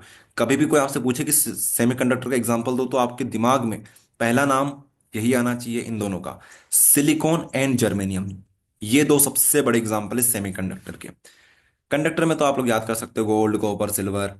इंसुलेटर क्या होता है? प्लास्टिक। लक्कड़ ले आओ, लक्कड़ भी हमारे पास इंसुलेटर होता है। ओके, चलो। Conductor, semiconductor, insulator. यहाँ पे बैंड जो होती है, बैंड में भी गैप होता है। जब कंडक्टर जो होता है, यहाँ पे बैंड में कोई गैप नहीं होता। यहाँ पे देखो गैप गैप कितना है। सेमीकंडक्टर में गैप थोड़ा सा ज्यादा होता है, मतलब इससे ज्यादा होता है। इंसुलेटर में तो बहुत ज्यादा गैप होता है। ठीक है। एनर्जी बैंड बोलते हैं इनको, एनर्जी बैंड में ये होता है। तो एनर्जी बैंड किसी को पढ़ना हो तो यहाँ से पढ़ सकता है। एनर्जी बैंड क्या होता है, वैलेंस बैंड क्या होता है, कंडक्शन बैंड क्या होता है, फॉरबिडन बैंड क्या होता है, यहाँ पे चीज लिखी हुई है। टाइम थोड़ा सा कम है, इसलिए हम इन चीजों को अभी स्किप कर रहे हैं। बाकी जिनको पढ़ना है वो पढ़ सकते हैं। इसके ऊपर ऑलरेडी हम इस हर हर एक चैप्टर का हम एक वन शॉट बना चुके हैं। तो फिजिक्स का जो कोर्स है उसमें आपको सारे वन शॉट्स मिल जाएंगे। तो आप लोग ये सारे क्वेश्चंस वहाँ पे हम लोग डिस्कस करे हुए हैं, कंप्लीट चैप्टर को हमने वहाँ पे समझाया हुआ है। बट अब इतना टाइम हमारे पास नहीं है कि हम आपको सारी चीज़ें डीप में बताएं। तो कल किसी को पढ़ना हो चैप्टर को डीप में, तो पढ़ सकता है वन शॉट में। तो अराउंड सारे क्वेश्चन हमारे हो गए हैं। अब हमारा रे ऑप्टिक्स बचा हुआ है। तो रे ऑप्टिक्स की हम लोग प्लानिंग कर लेते हैं कि रे ऑप्टिक्स कल से हम लोग कैसे स्टार्ट करेंगे।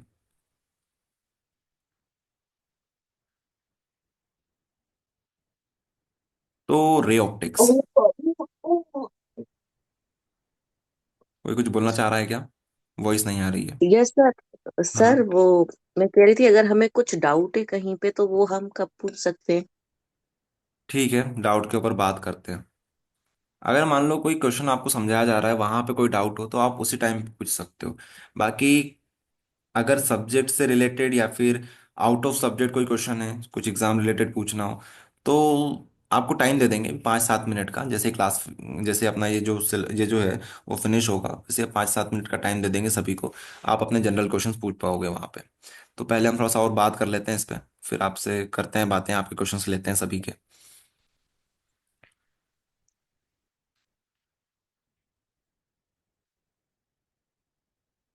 यहाँ पे ये जो क्वेश्चंस हैं ये सारे लगभग लॉन्ग आंसर टाइप क्वेश्चंस हैं। तो इसको हम लोग लॉन्ग आंसर टाइप क्वेश्चंस में ही डिस्कस करें तो अच्छा रहेगा। और ठीक है, तो ऑप्टिक्स अपन लोग एक पूरा दिन दे देंगे, भले ऐसा हुआ तो ऑप्टिक्स में कोई दिक्कत नहीं है। तो वहां पे अपन लोग डिस्कस करेंगे ऑप्टिक्स। एक काम करते हैं, रिकॉर्डिंग को स्टॉप करते हैं, फिर आप लोगों के क्वेश्चंस लेते हैं, क्योंकि ऑलरेडी वीडियो काफी लेंदी हो जाएगा स्टूडेंट्स के लिए।